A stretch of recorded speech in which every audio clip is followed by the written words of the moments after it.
to connect. Leo, Jay, Nate, Jeff, right. Yeah, silver and black. The crew is insane. Breaking down the madness before you can blink. Another week, wow, another storyline. But the Raider connection keeps it all in line. From Vegas lights to the East Coast grind. We talk that truth, no filter, no rewind. Four voices strong, so buckle in tight. It's time to bring the nation to life tonight. This is the Raider Connection Show, where the silver and black stories flow. Leo, J, Nate, and Jeff on go, breaking every play down blow by blow. R-N-4-L, you already know. Welcome to the Raider Connection Show. Leo with the facts, breaking down the scene. Jay brings the fire, keeping takes real mean. Nate on the road with the vibe and the view. And Jeff swings heavy when the nation needs truth. Wins or losses, we show up proud. Raising Raider Nation, loud and loud. Hit that chat, pull up, don't wait. This is family, this is connection, this is fate. Silver shields up, the energy grows. Four voices united everywhere that it goes. Every first down, every heart rate hit. Raider Nation stays locked, we don't quit. This is the Raider Connection Show, where the silver and black stories flow. Leo, J, Nate, and Jeff on go, breaking every play down blow by blow. R-N-4-L, that's how we roll. Welcome to the Raider Connection Show. So grab your drink, hit subscribe, let's ride. Raider Nation strong, we never divide. From kickoff to the final echo, you're tuned into the Raider Connection Show. Hey!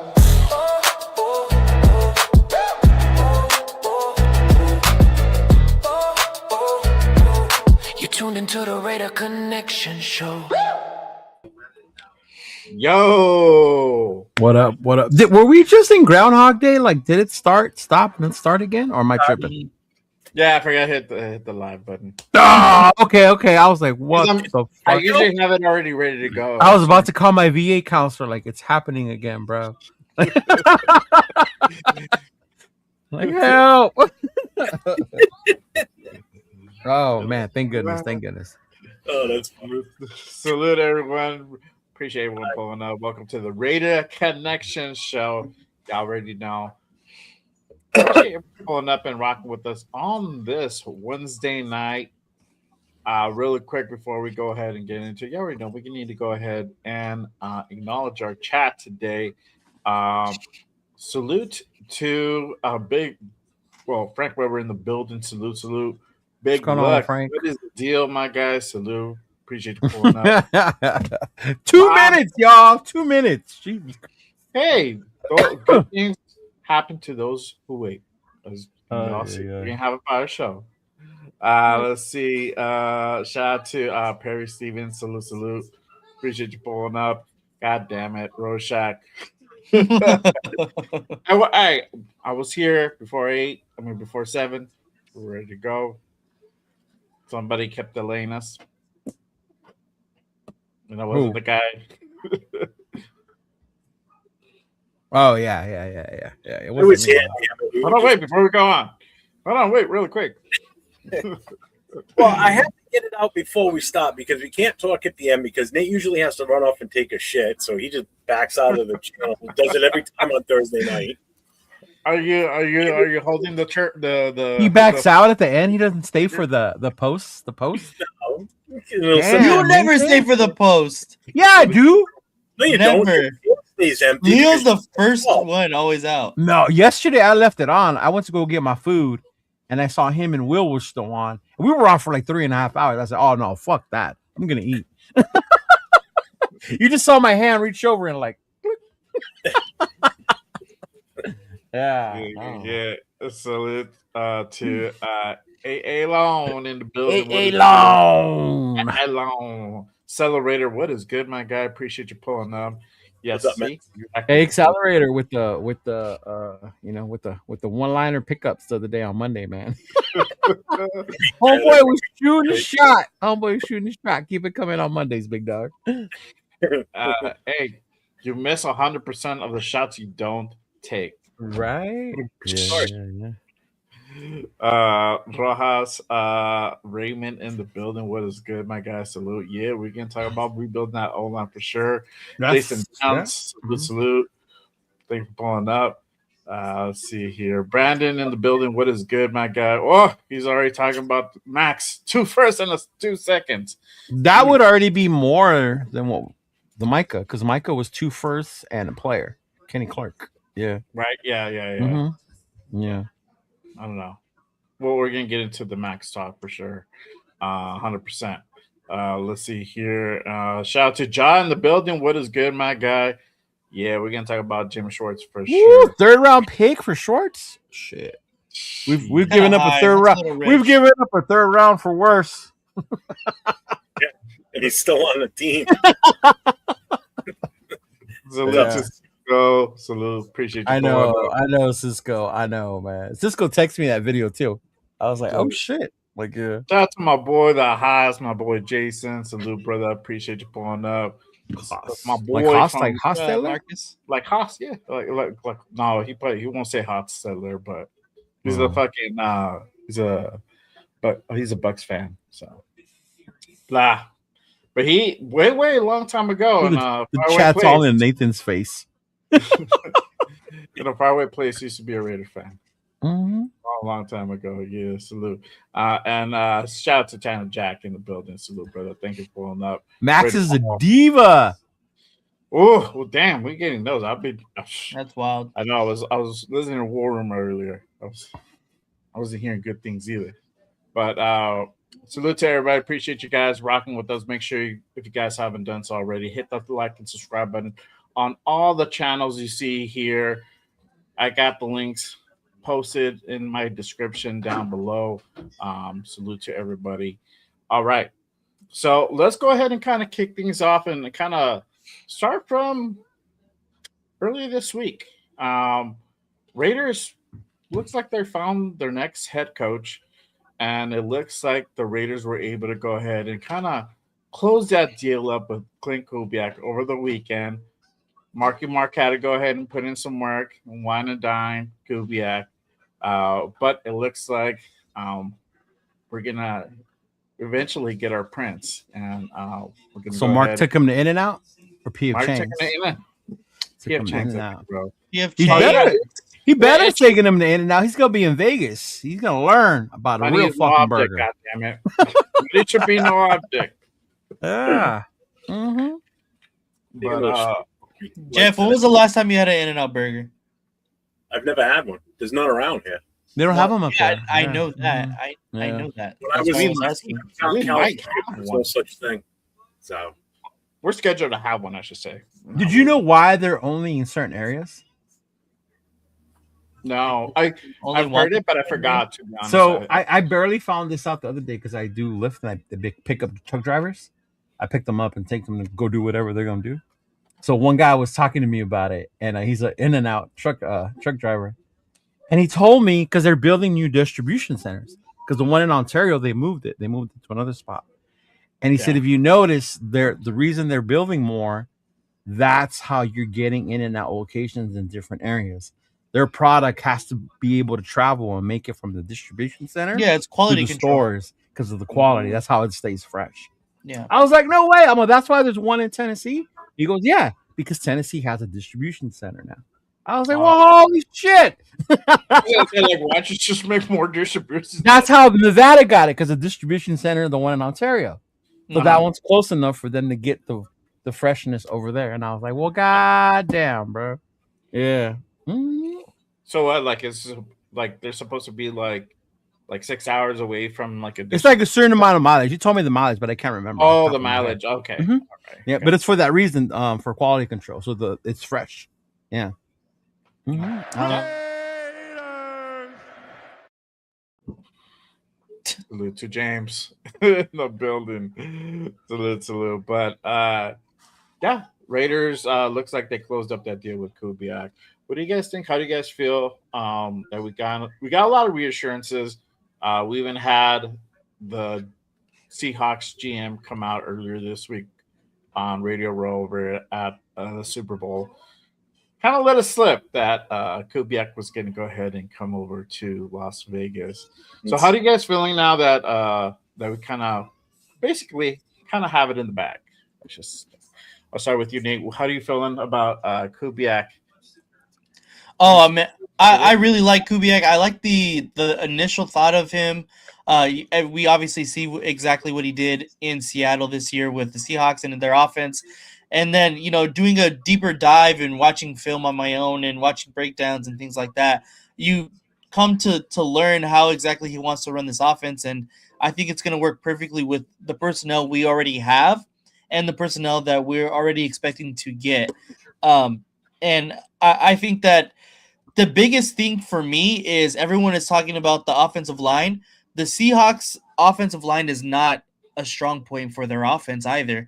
And I think that's a good thing to look into is the way that he schemes open their offense. It doesn't rely on, them having the best and the biggest offensive line, which I think is great for us considering we don't have a great offensive line right now. That it's not as far as we may think already.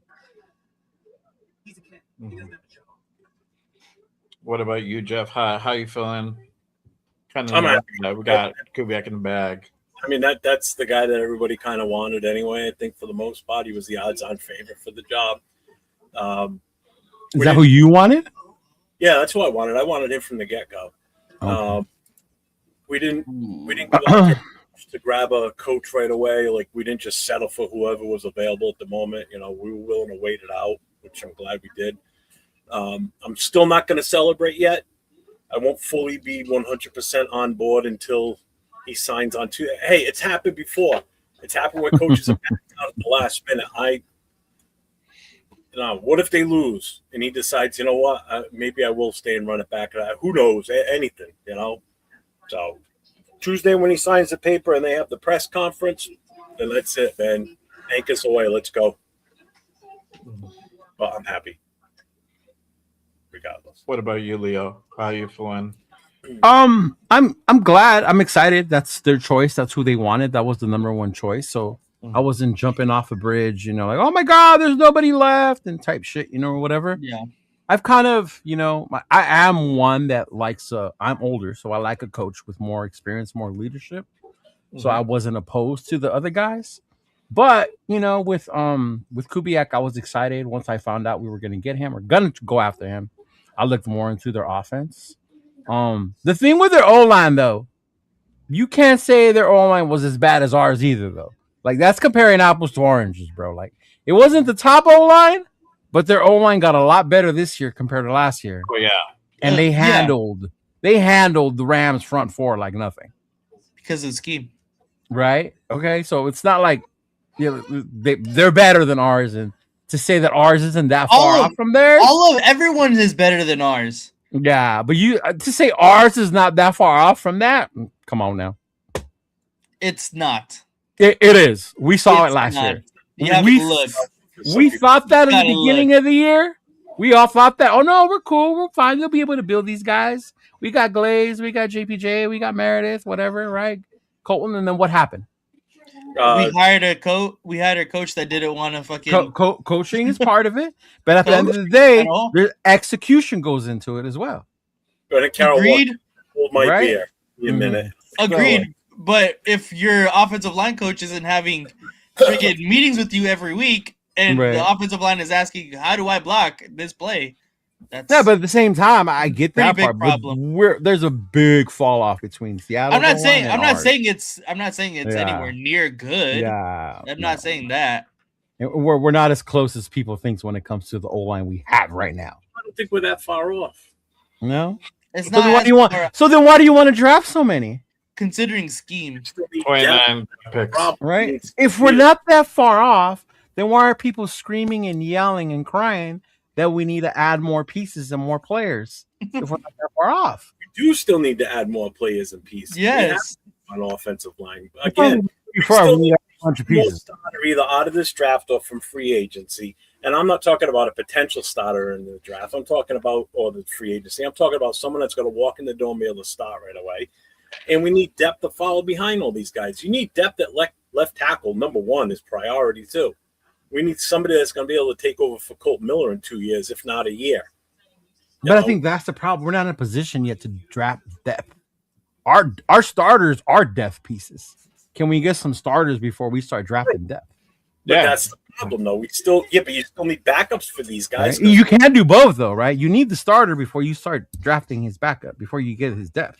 Correct. But again, it still takes bodies that we need in the door that we don't have even circling the building right now, let alone in the door. Even if we're not that far away. We're not that far away as far as I think a solid 5 starters.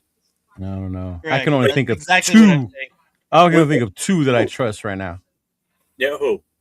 Colton is one. Yeah. And that's if he stays healthy. Right? And then the other one would be Jackson. Who's the other ones you can trust as a starter? But I would have said the same thing you said too, is healthy, because neither one of them has stayed consistently healthy. And that's what I'm saying. So we are further off, though. If they stay healthy, there's 2 there. You have Glaze, the jury's still out. Yeah, Glaze's regression was so bad, man. It was really bad, yeah. Mm-hmm. It's like, I think a lot of that was coaching, to be honest with you. It was big time. And for me, I'm more relieved knowing, kind of having that reassurance that we have Kubiak in the bag. I'm very excited to see the stuff that he's going to go ahead and start doing, and it's going to happen really quick. If they win on Sunday, and they'll probably bring him in Monday, or they'll go up there, whatever, I don't know, just to kind of get that part out of the way and make it official. And they can always have like the ceremony later on and introduce them and whatnot. Ceremony? Yeah, the presser. Oh, I like ceremony. The ceremony with the signing. My God, that is a ceremony now? Jesus Christ, we celebrate everything nowadays. Yeah. They do the signing and the like presser. All right. Ceremony, yeah. And then, the presser. If they win, that's if they win. And obviously, there better not be no fucking ceremony. Like, hey, the Raiders got a coach. Like, no. They did a little ceremony for Brady. That's different, bro. Oh, That's they just GOAT. He walked in and clapped. Right? Yeah. Mm-hmm. Yeah. Well, everybody made sure they were out there. And if I worked there and I found out TB12 was showing up that first day, I would have been over there too. Like fuck yeah. You'd be clapping too. Hell yeah, I would have been like, I know Jeff would have been like that. Jeff would have been like, fuck that dude. Fuck that dude. I would have been running down the stairs, full fist like this, running at him. Get out of my building! You Superman punch him out the door.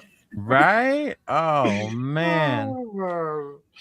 Oh yeah, but I'm excited to see what Kubiak starts bringing in as far as staff, and and to Nate's point, there might be an answer to that question as far as bring in somebody to go ahead and help with that offensive line. I hope it's the Seattle O-line coach, man. Bennett? Yeah. No. I'll tell you who, Jeff Stoutland, and he's the offensive line coach for the Eagles. And I seen that today. He's a good guy. Yeah. Mm-hmm. Let me kind of put that up real quick. And he put up this tweet earlier today. Because that's how people speak nowadays in tweets. He let Philly know, hey, I've decided my time in coaching with the Eagles has come to an end. When I arrived in 2013, I did not know what I was signing up for. I quickly learned what the city demands, but more importantly, what it gives back.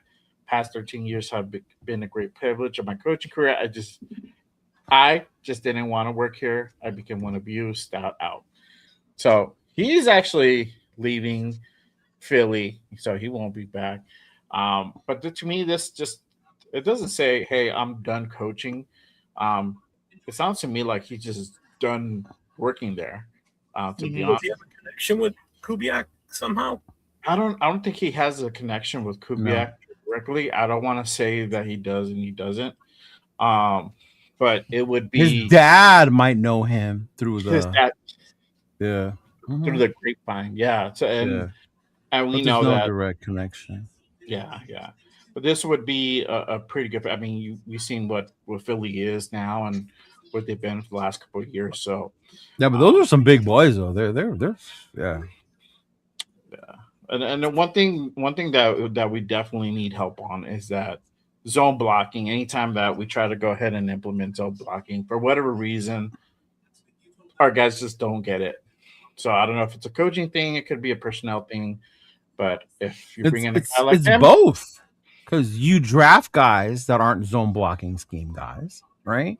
And you try to make them that, and then the other part is the coaching. The ones you do, you don't know how to coach them up. Yeah. yeah. So yeah, we'll see what happens with that. Really quick before I continue on, shout out to Klint Kubiak with the $2 super. I'm backing out. Man, he still has that extra K in there. You got to take that extra K out of One there. too Clint. many. That's one too many Ks, big dog. Hey, were you partying with Jake Laser, bro? Jake Laser. Gru didn't look more drunk than Jay. Jay was chilling. Yeah. Oh no, he was like slurring and stumbling over his words. So That's how Jay is now. You mean notice that? It's health. oh, I don't know. Mm-hmm. I like Jake. Why is he I like becoming Jake. Leo? Yeah. Propaganda. What? I am not the one who does the max propaganda. You know that I love that motherfucker. So if I start any propaganda, it is not towards Maximilian. Okay? You put him on a milk carton this year. To motivate him Multiple times. Hey, in Leo's defense, it did work. He had like a really good game the next game. Thank you. Like that Sunday, I'm like, Right? Yeah. I did the same thing with Jency. He had a hell of a game against the Bears. See?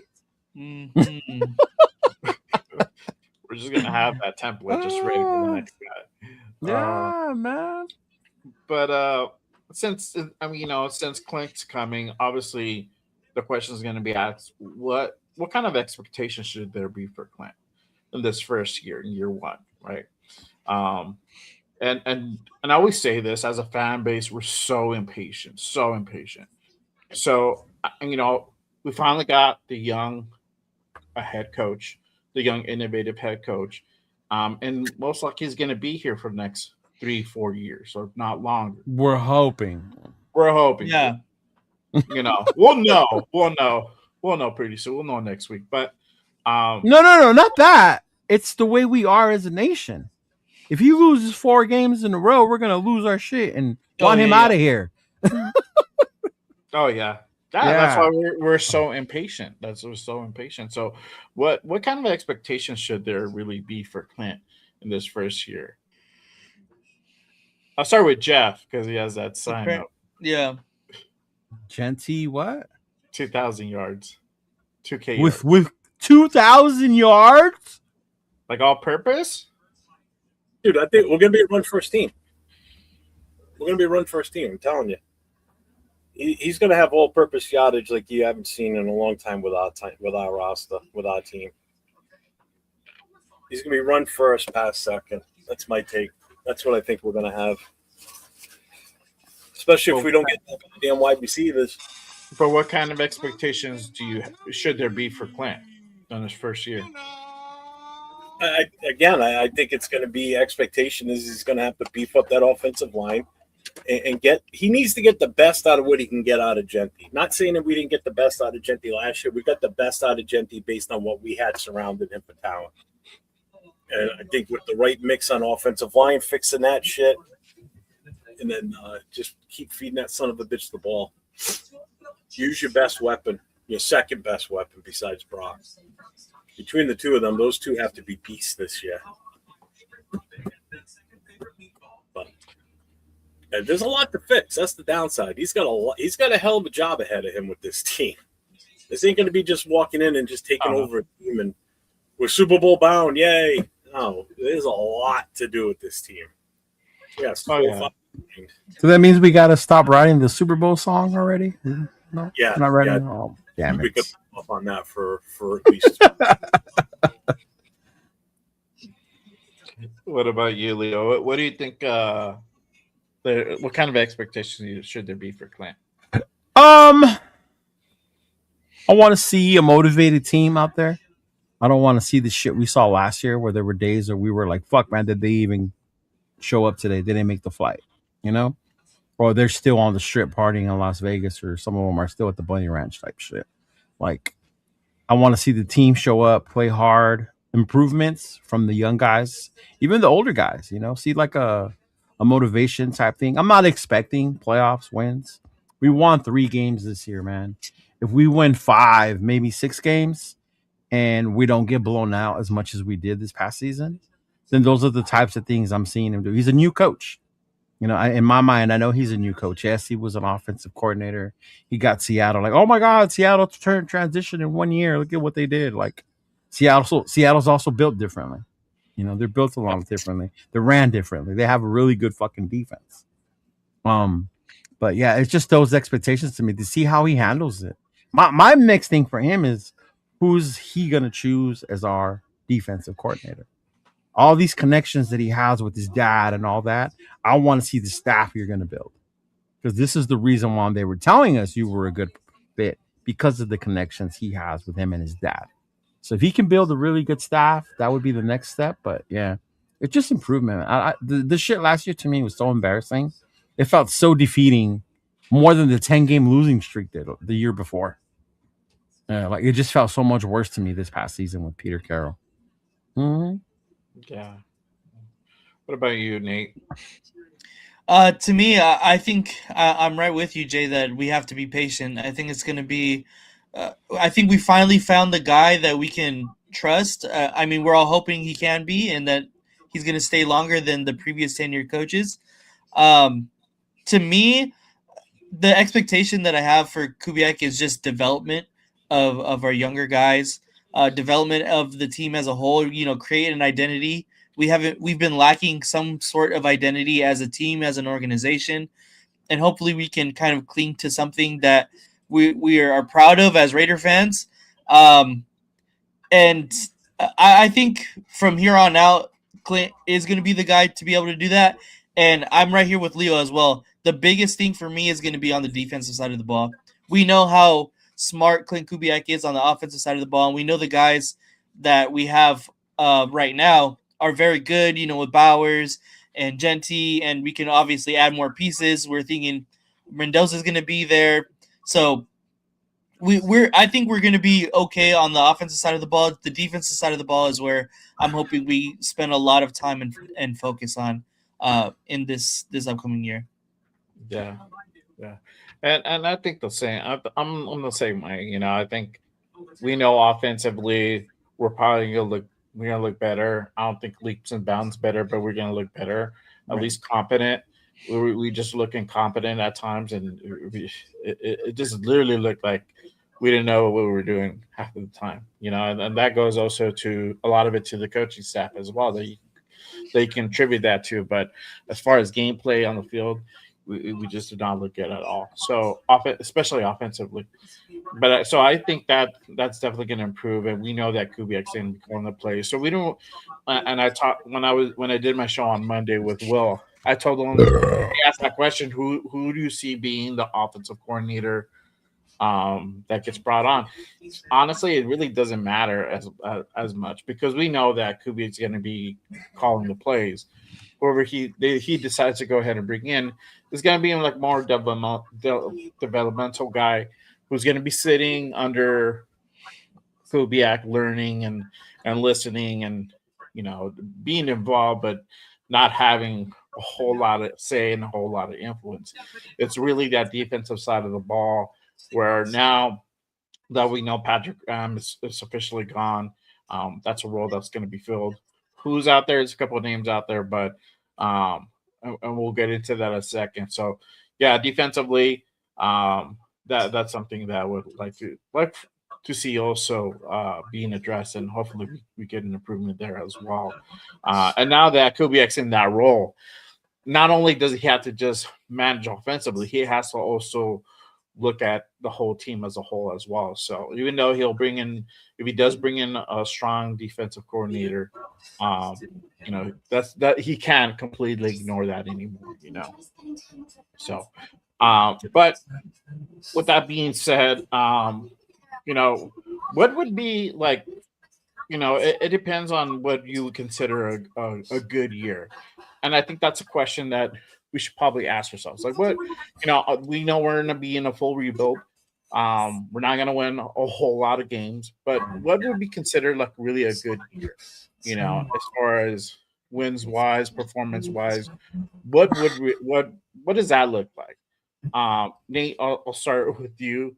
What do you think a good year would look like or consist of?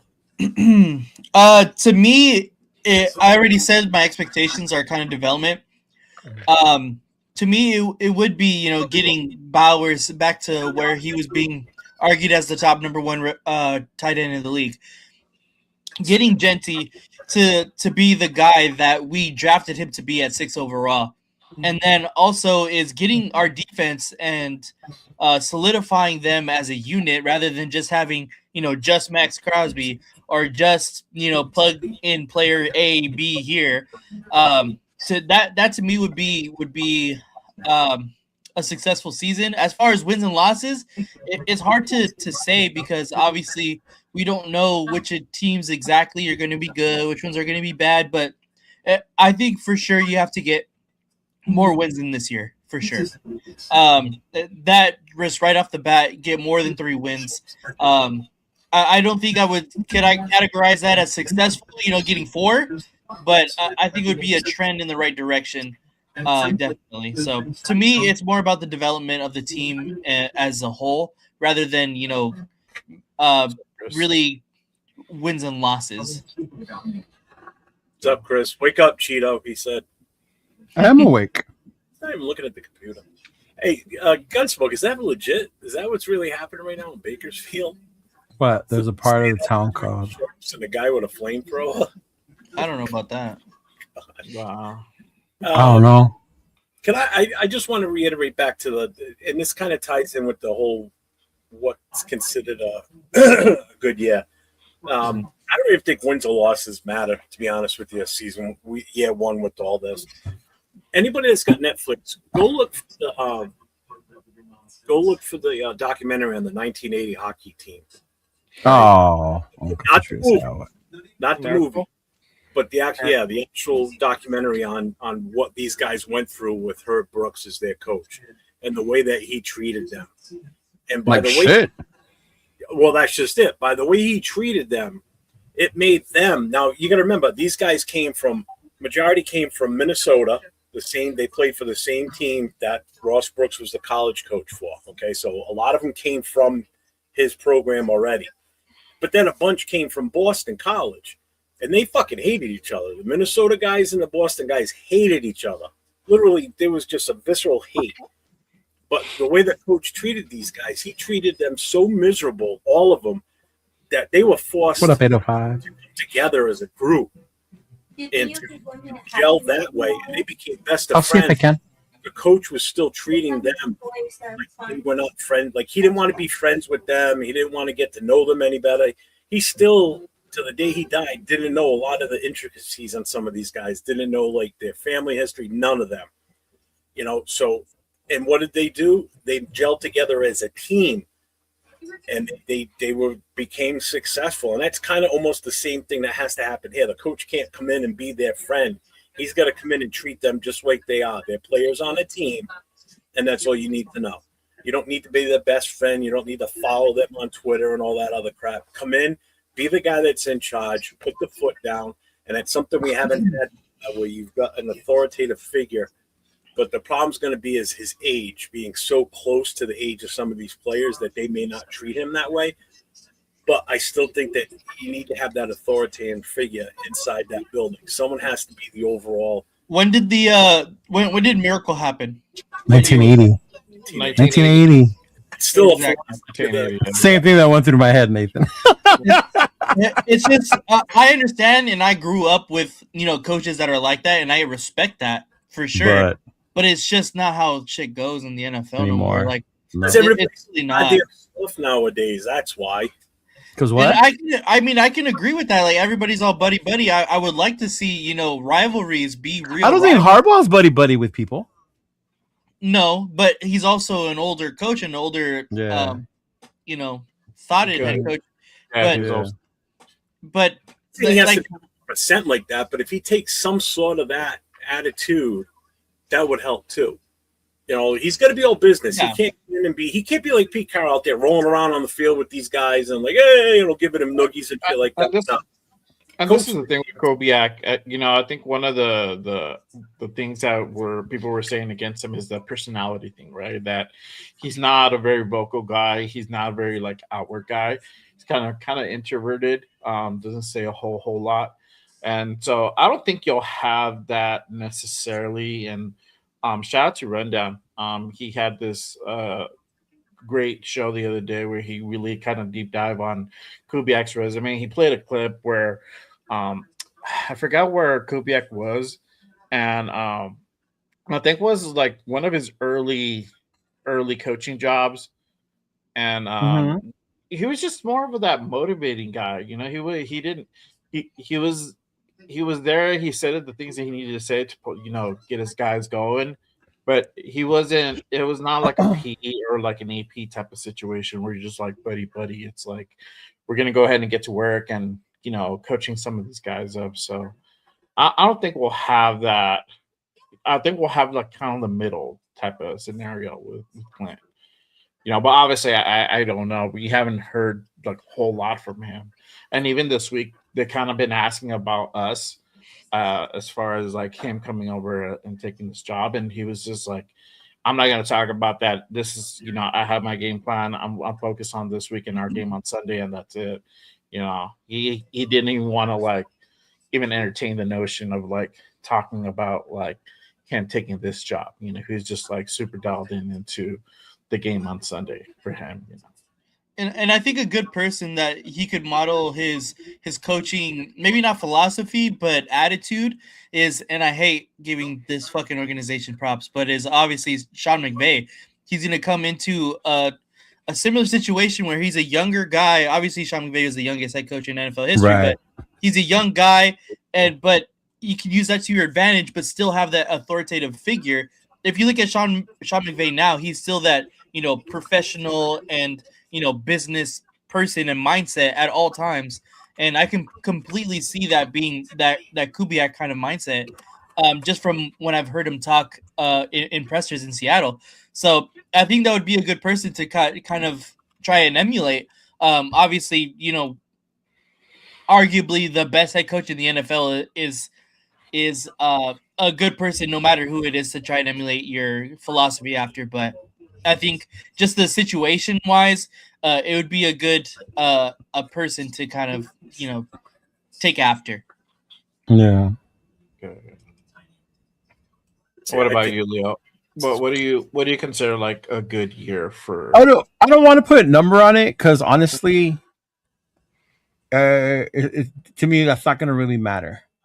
It's more like the type of culture he's building. It's what it's going to be based off of me for the success. Because that's what we've been lacking. We've been lacking an identity. We've been lacking that culture. I know a lot of people probably in the chat are older too, and they'll say, "Oh, bring back the Raider Mystique." We talked about it yesterday, Jeff. That's gone. The Raider Mystique is gone. The days of the 70s and the old school shit is gone, right? So he has the opportunity to create a new culture, a new way of thinking for Las Vegas Raiders football. So that's what I want to see, that identity. Are we going to be this fucking, if you remember the Rams when Dick Vermeil came back around, it was the greatest show on turf. Like that was their thing, and that was what they're known for, Right. Like if he's going to do some shit like that with this squad, with the weapons like Bowers, with shit like that. That's how I want to see as well. See the success in that first year, because you will be able to see that identity. We may not win all the games because, I think personnel wise, we still have a lot more room to get better with, a lot more in so many levels, so many positions before we can actually say, hey, we can make a run at the Super Bowl. But at the same time, like I can see you developing that culture and building that in your first year here. And to him speaking, I don't know if you guys know who John McClain is. He's an older sports writer. He often pops up on Q's Sports Radio Talk. Mm-hmm. Yeah, he often pops up on there. So he actually talked about Kubiak when people question his ability to talk and to lead and shit like that. And he talked about that. He says he's known him for a long time. He's known the dad. And he says he's the much greater motivator and speaker than people realize. You just don't see it because he does it in the building within his organization. You just don't see it. Like, you're not going to see him out there come on the podium, like kind of like we do with AP, like how we like that shit, right? He was just out there. And then with Peter, it was the opposite. He was just like, oh, no, we're good. We're good. Everything's good. Everything's good. You know, so he says that Kubiak has that because of the way he was groomed. He was groomed to be a coach. He was groomed to take this position so that he feels that he's going to have all those things you want from a head coach. And I'm with it, bro. I don't need to hear this dude every Monday or Tuesday telling me how shit's going to be. You know what I mean? Like, I'm cool with him saying, I'm just here so I don't get fined. Like, I don't give a fuck. As long as we see it on the field, that's where you're talking. That's where I should see it. You see that shit on the field, man. Yeah. Mm-hmm. Yeah, and I agree. I think sometimes they have to do these pressers because it's just like it's required or something. Yeah. You know? Mm-hmm. And it sucks because that kind of takes away from them doing other things, you know, looking at film. That's why we never hear from Spytek, because general managers don't have to do those appearances as often as coaches do. Yeah. Mm-hmm. Yeah.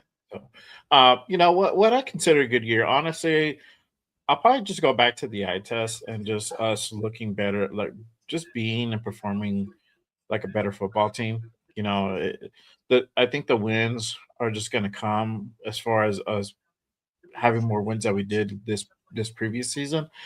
I think if we're playing good, we're playing clean, the wins are going to come itself. You know, I just want us to go ahead and really build that foundation for year 2 and 3, because those are really the years that are going to be the years that we make those runs, right? Year 3 realistically is where we're gonna, you know, we'll see that playoff contention, you know, type of scenario, and we'll have most of the pieces in place to be able to make a good run for it. So I just want, you know, obviously he's in a unique situation, and it's a big project, a big rebuild where there's a lot of pieces. Well, there's several pieces that have to be replaced offensively and defensively, and also coaching staff.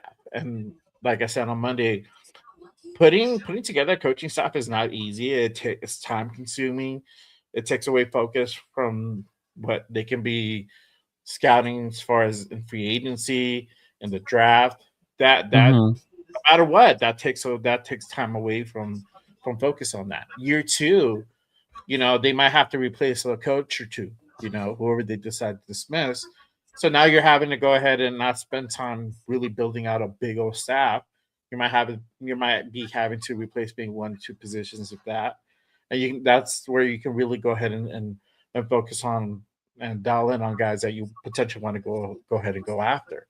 So really, it takes us this year 1 to lay the foundation, and I just want us to go ahead and see that. And like I said, this is a scenario where it's still not going to look as pretty as people might think it's going to be. And that's where we had to go ahead and exercise patience as a fan base. And I know it's hard. I already see some of the comments like, we've been waiting for a long time. I mean, it's just not going to happen overnight. It's just not. We have too many holes. It's not going to happen like that. But I mean, and I know fans say we've been waiting, but have we really though? Because the minute shit goes bad, we start wanting to throw these motherfuckers to the trash. And it goes from everybody, even the Gruden lovers. I remember when we struggled in the beginning with Gruden. It was why did we bring this motherfucker back? Look at this and this and that. He traded Mac and da da da da da. Like, have we really been patient though? I know. I get we've been waiting, but I think if we really are buying into the rebuild, you really do have to be patient. Rebuild doesn't have. Look at the Lions. They did it. Look at the Bears. They did it. Like, bruh. They struggled for years too before they made it. Tell me the last time the Lions won a Super Bowl. Never been. They struggled that first year when they got Caleb Williams. They did not look good. No, and even before that, the Bears, you know, they had their issues with their coaches too. Yeah. So, you know it's coming. If he has a shitty year this year, there's going to be a group of fans out there that are going to be like, "Wow, we need to fire." You know, it's going to happen. Oh, it is. That's what we do. You can't be expecting him to to be 500. You know, I'm waiting for the first game when Mendoza throws an interception. You know, I'm gonna throw him in the trash. yeah. Oh, I'm gonna be all over it. I'm gonna be all over it. Nathan's gonna No. come with We could be winning by 5 touchdowns, but the minute he throws that one pick, fucking told y'all he was the wrong guy. I told you guys. I fucking told you. It was perfect. Perfect, Right? goddamn it. Oh my god. He had the robber there. Did you not see him? And I get it. We all do it. We all go through it. Yeah.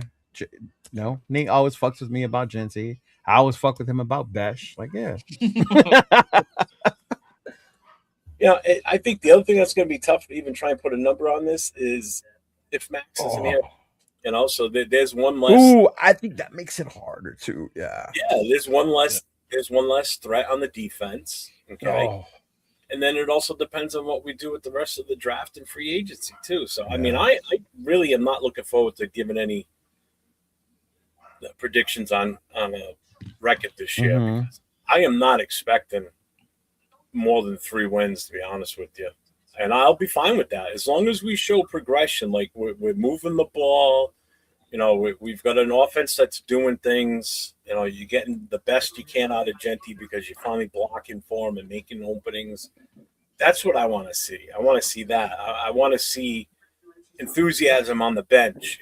Guys when they come out of the tunnel, the team all runs out and they go right to the bench. I don't want to see any of this sluggish shit where people just don't even want to be here. So yeah. And I wanted to ask this question: is like, what's next for the Raiders after they sign Kubiak? Because I mean, coaching staff.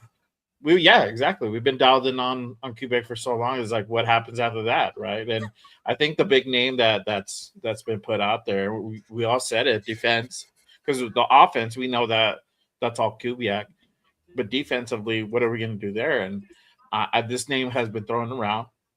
Jim Schwartz, and if you guys don't know what's going on in the world outside of the Raiders, Jim Schwartz, obviously you guys know Todd Monken got named the head coach for the Browns.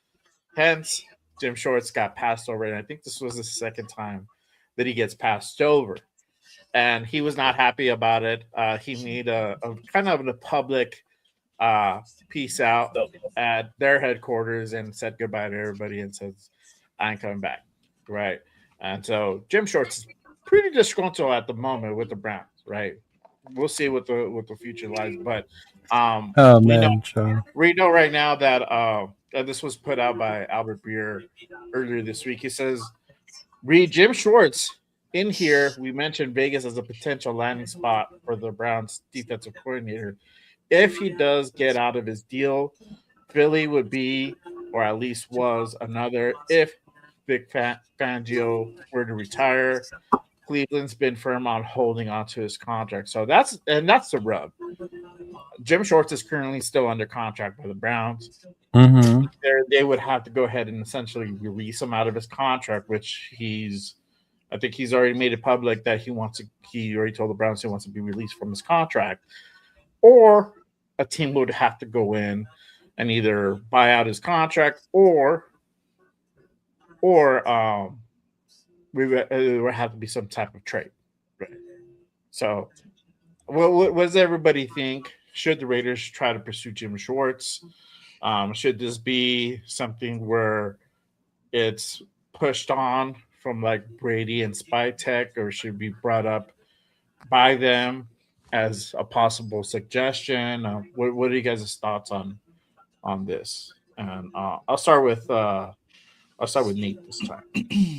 I mean, I would love to pursue Jim Schwartz. At this point, it's not really up to the organization. It's kind of up to Klint Kubiak and how he wants to construct his coaching staff. Mm-hmm. And if we do pursue him without the permission of Klint Kubiak, I think we're just going to fall into the same old Raider stuff. Who's really in charge?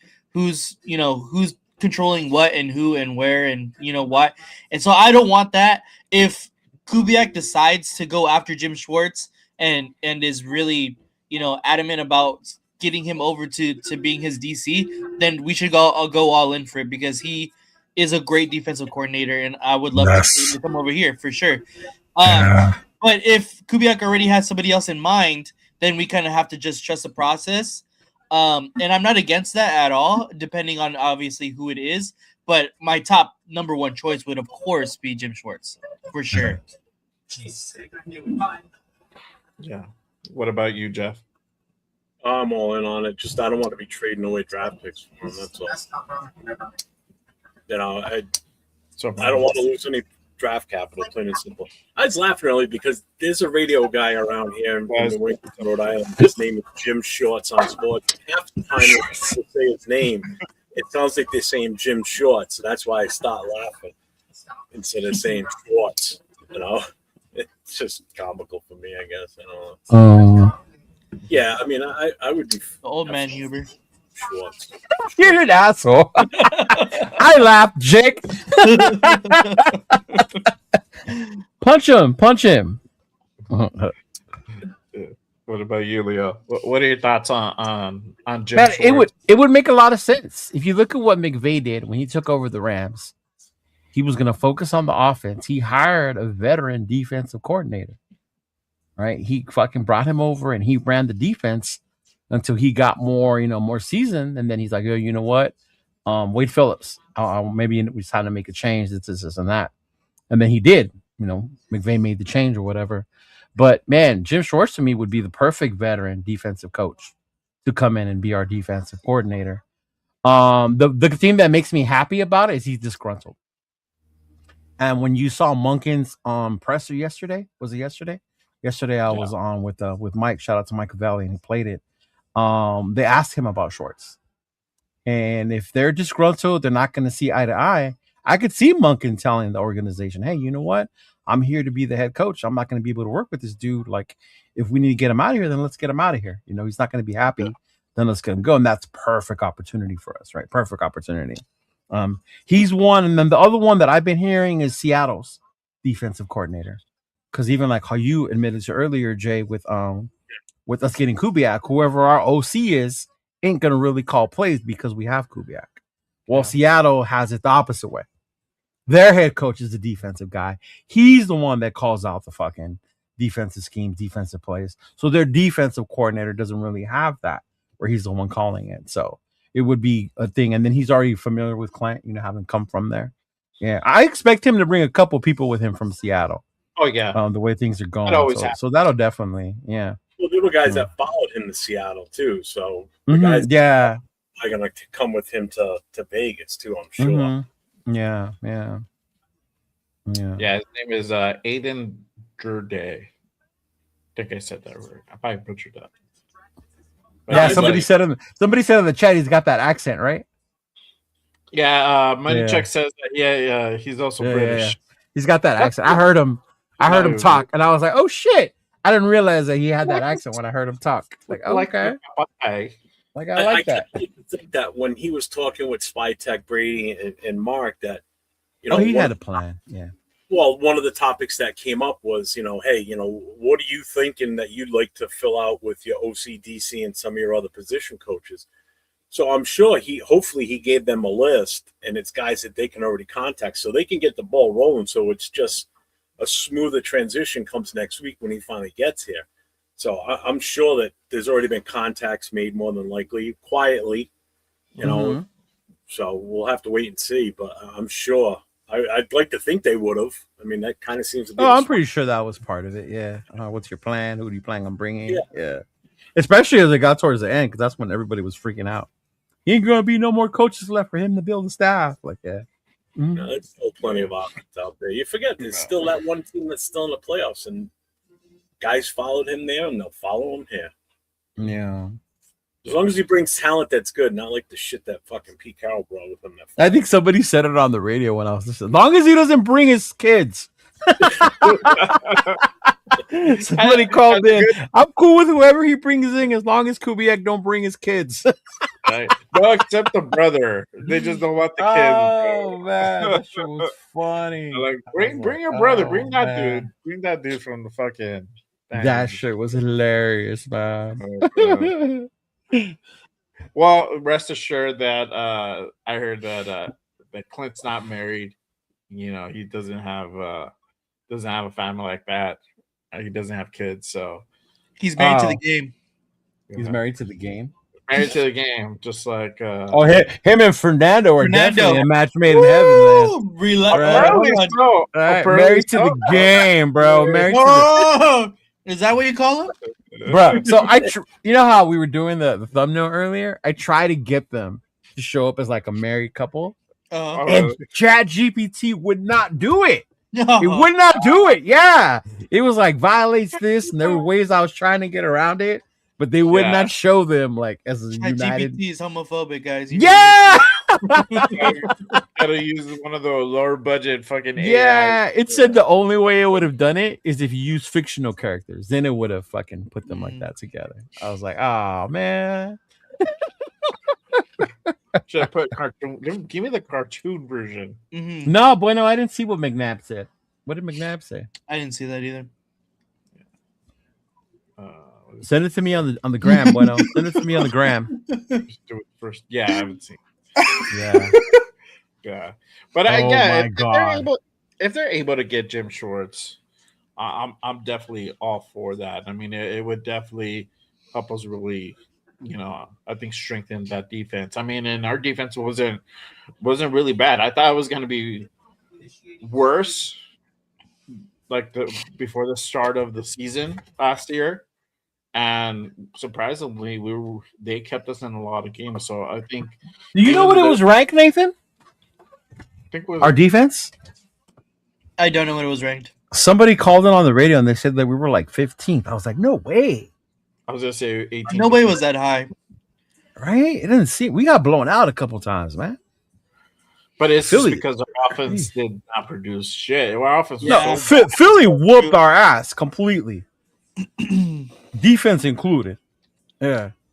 They had Max and what's his name? White out there fighting each other. Because Yeah, remember?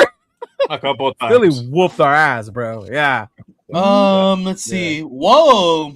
So Fox Sports has the Raiders defense for total defense ranked 14th. Yeah, let's not trust anything from Fox. Check another one. Yeah, that's like going to Yahoo Sports.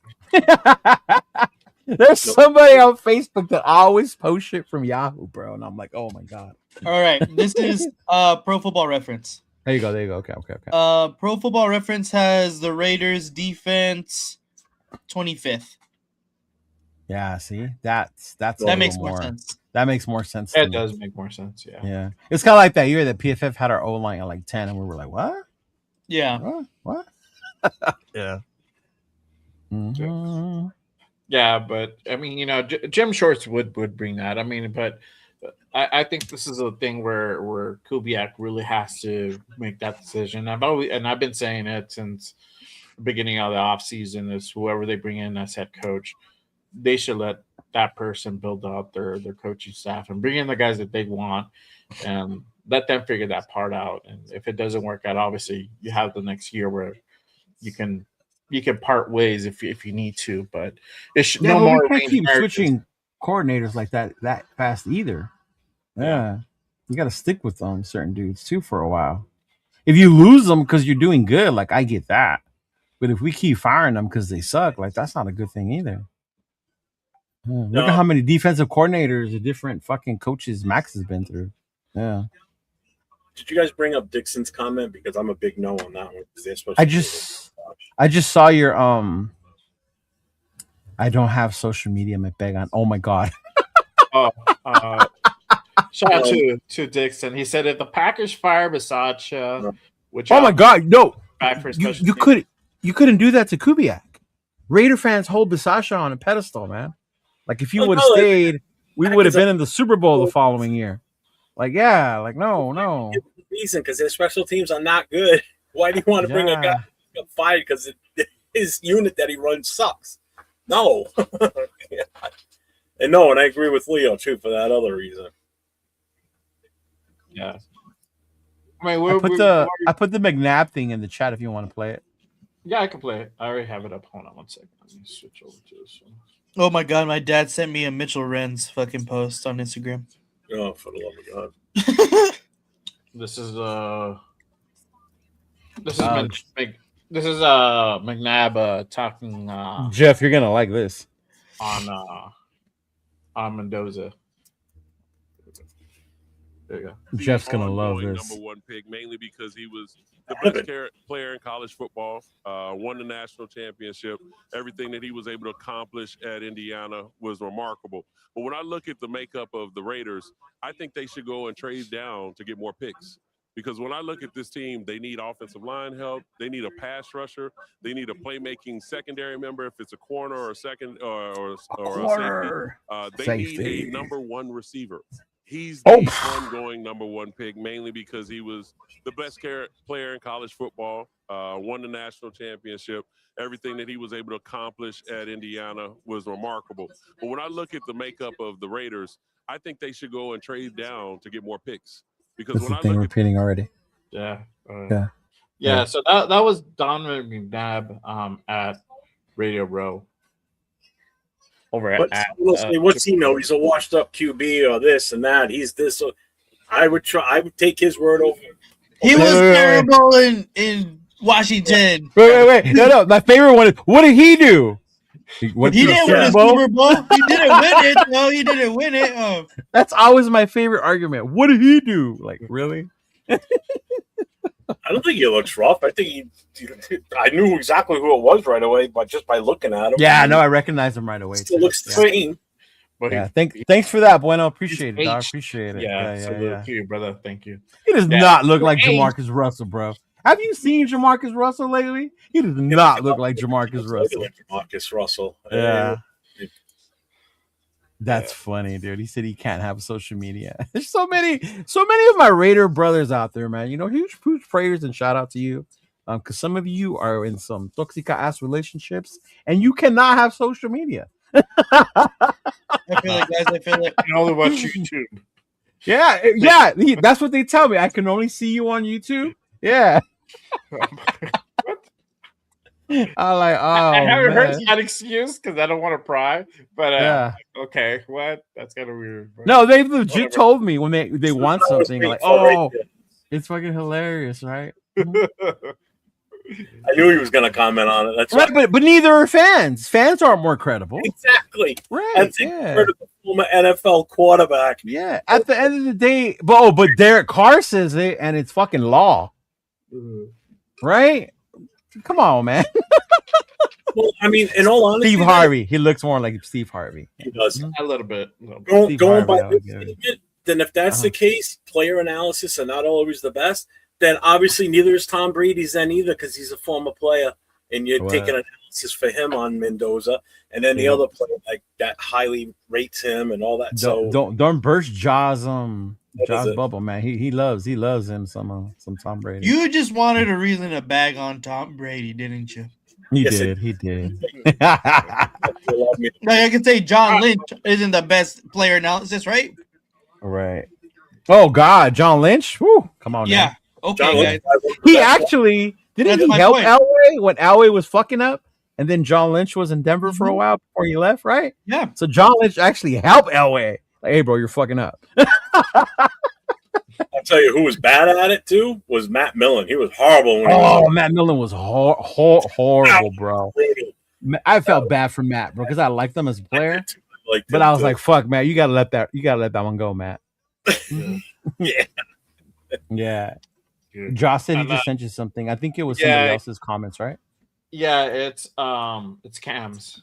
So Cam Ward or Cam Newton? Ward. No, Cam Newton. My bad. Newton. I gotta see this one. Yeah, Cam Newton had his takes on Fernando Mendoza. So good. I gotta see Cam. Cam is something else. Out.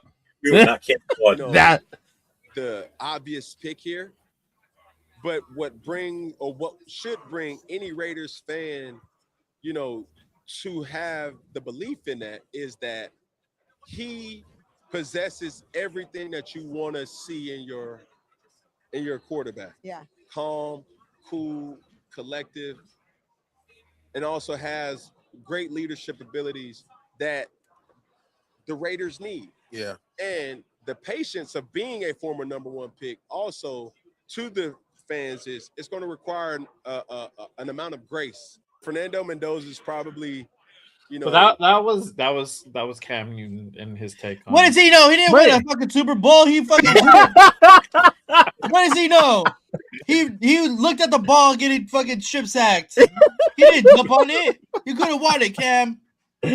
Oh man. Style with Oh hats. man. I love me some Cam Newton, man. I love me some I'll take Cam his Newton. advice on scarves and hats and all that, but yeah. No, you know what? I like what he said though about being a number 1 overall pick because he knows what that's like. Yeah. And basically he was telling the nation you gotta have patience, y'all. All right. Even if we think he's the Messiah, like he ain't gonna come walk on water the first year. Yeah. No. Oh, well, Even if that's you're Cam Newton coming Hey, out looking like Superman. He's a man. He's a Right. man of God. Yeah. Let's walk on water. Remember that. Yeah, He's, bro. True. you know, it's God, myself, then football. So that's Mendoza. He's 1, 2, 3. You know, so Yeah. remember that. Yeah, until they take him to the Bunny Ranch for the first time. Oh, yeah. Vegas is gonna ruin that kid. We're gonna take him to the Midnight Rose. Mhm. There you go. There you go. We're gonna start him off slow. Let him get a shout little out to massage from Mama San. Mhm. Shout out to John. I appreciate you, for that. Joff, sending us the So- videos, man. Always coming in clutch. Yeah. Yeah, I love it. Thank you. But kind of still sticking on that topic of defense, and obviously this literally got blown up today. Came out today, and I've been busy working and getting ready for the show, so I haven't looked at social media a whole lot. But this came out earlier. Actually, two things came out. And before I bring this clip up, Diana Rossini put out this tweet again. Tweet that Max wants to play for Grable, right? And What? Who? yeah, Diana Rossini. And that thing was taken out of context. Take He your did say ass that. to the kitchen and go make some retro repasole, Diana. Like, stop. Rachel Reposole. It's crazy. That's fucked up, man. Go ahead. That was man, go taken ahead. out. That was taken out of context, and I think Max. Was it? Asked that. Yeah, it was something where, like, if you can go ahead and work with the coach, what coach would you like to work with? And obviously, Grable. That's what was asked, and then people twisted it that he wants to go play for Vrabel. Oh my god, bro, that's crazy. Yeah, The dude ranch. You're an asshole. Oh man, I didn't even see that one with her. I didn't see that one. Mm. yeah. That's the one that came out earlier. But obviously, the one that really that has literally whole social media buzzing right now Jay is Glazer. the one with Jay Glazer. Yeah, and he Yeah. again, everybody's at Media Row right now, and they're doing interviews, and Jay decided to go ahead and share this about Max. So let me go ahead and play it. And this was from Yahoo Sports, and Yahoo Sports was doing their stream. Oh, shit, And Jay Glazer on there. So this is what he had to say about Max. If they tell you they're playing, they're playing. I think his time with the Raiders is done. You do. Before the draft? Yeah, probably. Yeah, Is there a landing spot that makes sense in your opinion? a ton of them. I'm not going to say What what it is yet because I'm going to try and help it out. Sure, sure. What kind of haul do you think realistically a Max Crosby gets in general? He probably more than Micah. That's crazy, bro. Bigger than Yeah. Micah? That's how I know No it's not less true. than 20 teams called me and asked, dude, is this real? Can we get him? What's it for? I'm like, God, we're not there yet, but yes, it's real. Do you think his time with the Raiders is done because that's a Raiders That's decision? or fucking because that's a funny, Max It's not his man. decision. They didn't want to do it. But he was just like, I'm not going through another rebuild. There's a couple guys. If they tell you they're playing, they're playing. So yeah, Did he say if they tell you they're playing, or is he saying do they tell you their plan? No, plan. Oh, plan? I thought it was Plan, playing. right? There's a Okay. couple guys. If they tell you they're playing, they're playing. I think his time with the Raiders is Yeah, so he's saying like their plan, Mhm. and obviously there's some things that I kind of take away from that. third time. You know, a lot of it to me, it seems like he's referring to, you know, like the latter half of the season, right? When the whole Cowboys called for Max, and I felt like a lot of that was attributed to that. He kind of knew the rain. Everybody knew that the rain was on well for Pete. That he was not going to stick around for another year, and I think you know he's already been asked about that specific topic about him, you know, doing a rebuild or anything like that. And obviously, you're going to say, no, I don't want to do a rebuild. But at the same time, I'm like, Link always says, players play, coaches coach. And that's kind of where he should kind of stay in that lane because, you know, yes, you're there, you're performing, but this is a scenario where you need coaching, you need players to come in and bring in the right guys to go ahead and you know build with you or around you, whatever you want to call it. But I think that this a lot of it says that it was like from a couple of months ago. I don't think is as much recent as Yeah. you know people make it think. And then also obviously you know the whole thing about Max told me this. It kind of seems like insinuated. You know, I don't know what you guys tell me what your thoughts are on the whole scenario. I'll start with you, Leo. What do you What? think? You want to start out guns blazing, huh? Propaganda Raider at its finest, boys. Right? Like, Tap Jesus. in right now. I even put the hat on before I knew this was coming. Look, man, I love Max Crosby. I'm a Raider fan. But when you think about having to go through another rebuild, not being sure what's going to happen, you're almost 29 years old. I would want them to do right by him. If we're not going to win within the next couple years and he's going to go somewhere where he has the opportunity to win, he's asking, then let him go. Right? I think the main thing for me was when Jay said this, and I'm not saying that this is what Max said, but is that the Raiders don't want to. It's Max that would want to. And if it comes to that, then I'm fine with it. Let him go. I mean, Woodson, when he left, even though it wasn't the same way, Al just didn't want to pay that money, right? He was like, what is this? So Woodson went to Green Bay, did what he did, got a Super Bowl. And then when it was free agency, he ended up coming back, you know, for the love he had for the team, stuff like that. So that to me, like he still went out there and did their thing. But would I say that Max is out there the one saying I don't want to be here anymore? No. I mean, we've had conversations and you talk to someone, your homies, and you talk about life. We talked about it offline on the post game show, right? Where some of us log off early. Leo.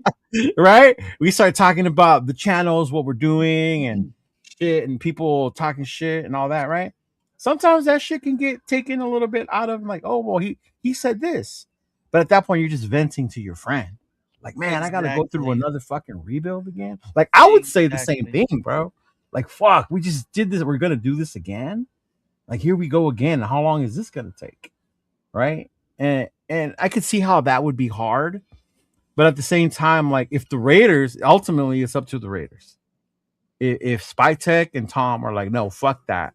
You said you wanted to be here. We paid you and extending you because you told us you wanted to be here. Now we need you to hold up your end of the deal. I don't think Max is going to go out there and say, well, no, fuck that. I want out of here. If that's what it comes down to. You know, I don't think he's that type of guy that'll bust a Micah, you know, and be like, oh, I just want the fuck out of here. Like, no, I don't see him doing that. But would I blame him for thinking like, hey, man, I don't know how this is going to go. Maybe I can go back home. Or, hey, send me to Minnesota. Bring Justin Jefferson over here. Fuck it. You know, some shit like that. I would not be mad at that. Right? We need a wide receiver. You heard what he said. You need a wide receiver one. But yeah, that wouldn't be a thing. I think to me the thing that's gonna get blown up and it's gonna make me sad is when shit like that starts to happen. Then all the bad mouthing goes towards the player again. It happened with Josh. It's happened with other players. It even happened in DC, right? Well, he took his football and he left, right? Like shit like that. Like I don't want to see that happen to him. When people start saying shit like that, like, oh, he doesn't want to be here. He's not a Raider. This man has been nothing but the only Raider for us. You know, but to me, like, if he had that thought, you're talking to your friends. Of course, you're gonna vent, but I don't think he's gonna bust a mic up and say like, "Get me out of here" type shit either. Like, no. Mhm. Your mic's out. You're muted, Jay. Yeah, my bad. What are your thoughts? What up, Nate? Israel? To me, it seems like it was exactly what Leo said, kind of a heat of the moment. Maybe right after they told him that they shut him down for the rest of the year, and of course, like he was obviously angry. Like even in the media, he was angry that he didn't want to be sat for the rest of the year. And he exactly what Leo was saying. You talk to your homies and you're saying like this is some bullshit. Like fuck this team. Like you get in your feelings and shit like that happens. And I get it. And like Leo's saying, you're just venting to your homies. You don't really mean by it. To me, I'm not gonna believe anything until Max comes out and says himself, "Hey, I do want to trade from the Raiders. Hey, I do want to leave or whatever." Because this has been going on for how many seasons now? Basically, the entire time Max Crosby has been on the Raiders. It seems like every offseason, oh, he's gonna go to Detroit. Oh, he's gonna go to Dallas. Oh, he wants to go to here, or wherever. So I already see Detroit on all over Facebook, bro. Of course. So until either the Raiders come out and say, "Hey, we are planning and looking to move Max Crosby," or Max comes out and says, "Hey, I want out," I don't believe anything because we've done this. We've been here. We've been in the position probably the same time last year. I could probably pull up a video of us doing the same thing we're doing right now.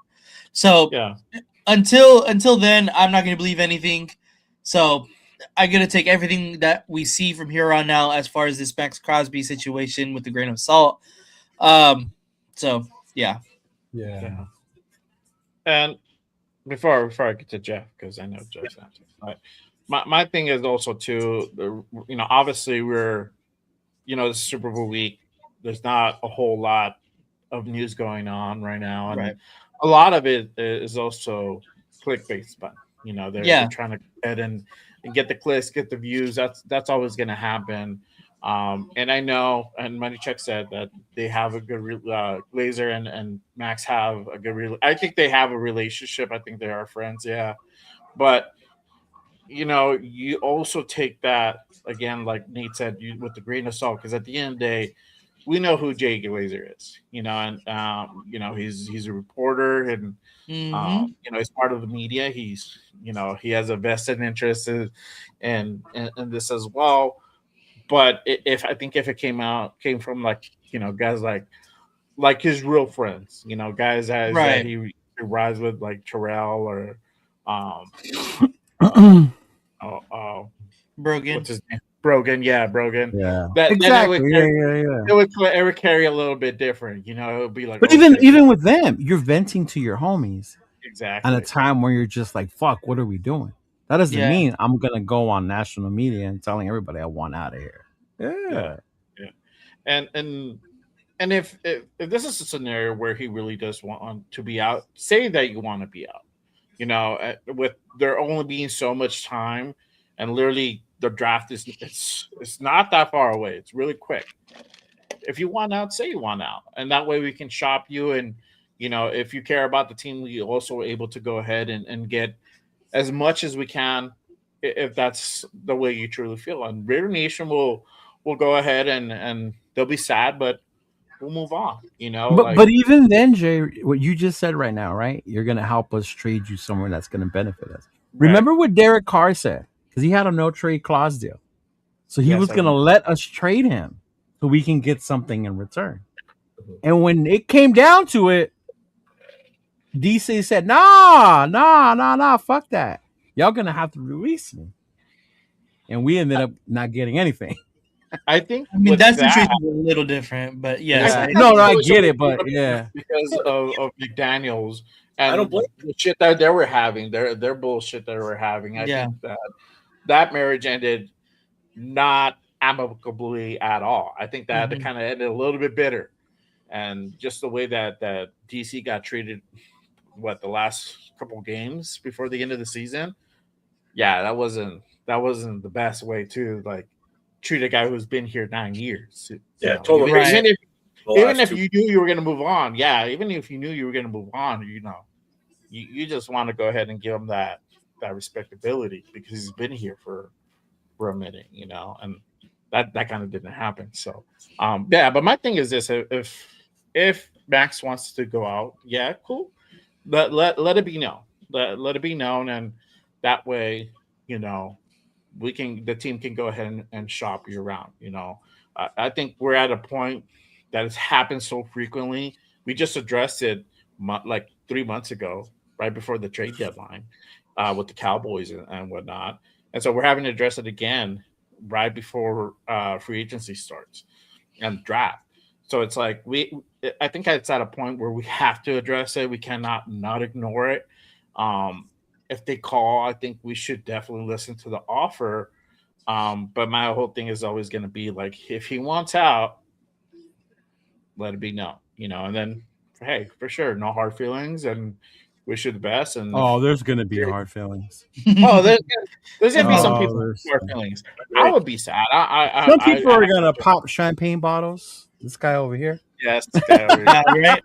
Because I get visions of the draft picks over my head that we're going to get. Right. So, And with that being said, I hand it over to Jeff.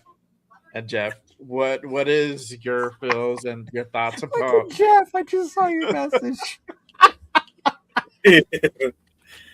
First of all, Red Dead, that's not what my mom said when she just left my house. So yeah. Oh. Wow, talk about coming back with the old man comebacks. That was a good one. Listen,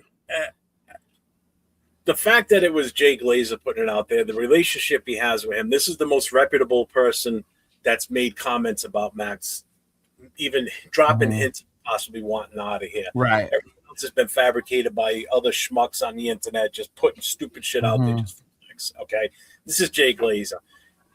He said it in an interview. Yeah, granted, it's from Yahoo, but he still said it in a public format that's out there for everybody to see. Max has seen it now. So why would he put his reputation on the line if there's not some truth behind it? Okay. Yeah. That's not the type of guy that Jay Glazer is. He's not going to talk shit about Michael Strahan if it's not true. Okay. Because he does shows with Michael Strahan. They're extremely good friends. Same thing with Max. They got a relationship. It's a good relationship. Supposedly Max's buddies that he does the podcast with put stuff out on Twitter also about this. All right. So yes, once it comes out a little bit more, like, yeah, I want to hear Max come out and say it. He may not. We may still end up trading him away. And I know people in the chat are asking, like, where would he want to go? I don't give a fuck where he wants to go because it's not up to him where he wants to go because he does not have a no trade clause.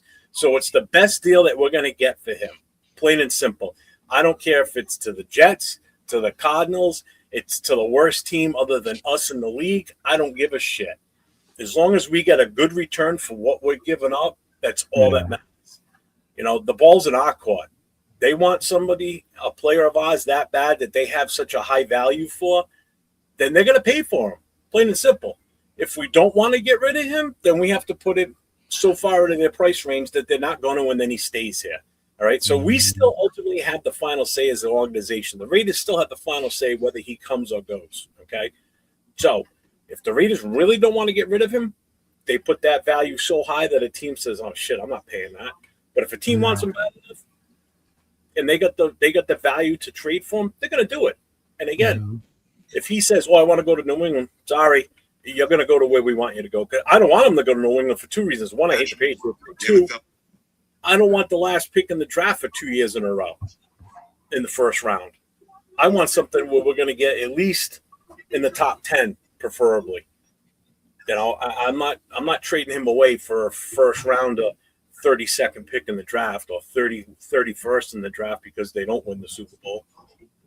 So I'm fine with it. I called it last year. We should have done it before free agency last year. The draft last year. Walter Payton, my mattress from the year goes to 0 now.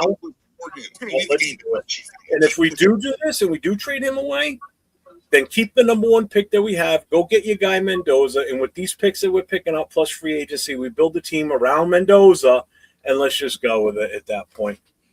But the one part, number one. The one part that's crazy though, and I don't think he says that it would be a bigger haul than Micah. That means you're telling me that Max Crosby is better than Michael Parsons? I don't think you're gonna get. I don't think you're gonna get more than what Michael Parsons got. And that's right. Yeah. You're looking at what Michael Parsons done in his career. He's already ahead of Max in sacks in that short, and he's had a shorter career. Okay. Mm-hmm. Yeah, granted, he's going to be a little bit hindered now. He just had ACL. You don't know if he's going to come back his normal self or is he going to come back? I said it last night on the show with you and with Will. You know, is he going to come back kind of like Kuntz, where he's still so timid because of that knee injury? You know, so you don't know what version of Micah Parsons you're getting next now when he comes back. But still, I don't think you're going to get that St. Paul. There's no way. Especially after 3 knee surgeries already. Yeah. And that's the thing. I don't know what people's realistic expectation of how much we would get for Max, and it's less than what you would think. So if you're thinking like, oh, we're gonna get 3 round, you got to ask for at least 3 first round picks. We're probably not gonna get that. We're probably gonna end up getting 2 and like a second, something in that scenario. I think he's a second. First. 2, yeah, like 2 first and a second. Oh, that's more already than Micah. I'd be fine with this year's first and next year's first. For 2 years. I think 2 years first. That's like that would be like the bottom. So 2 number ones. Yeah, that 2 would be the bottom 1. of the barrel. Yeah. What do you think, Nate? What would be the? Nothing, because he's not going anywhere.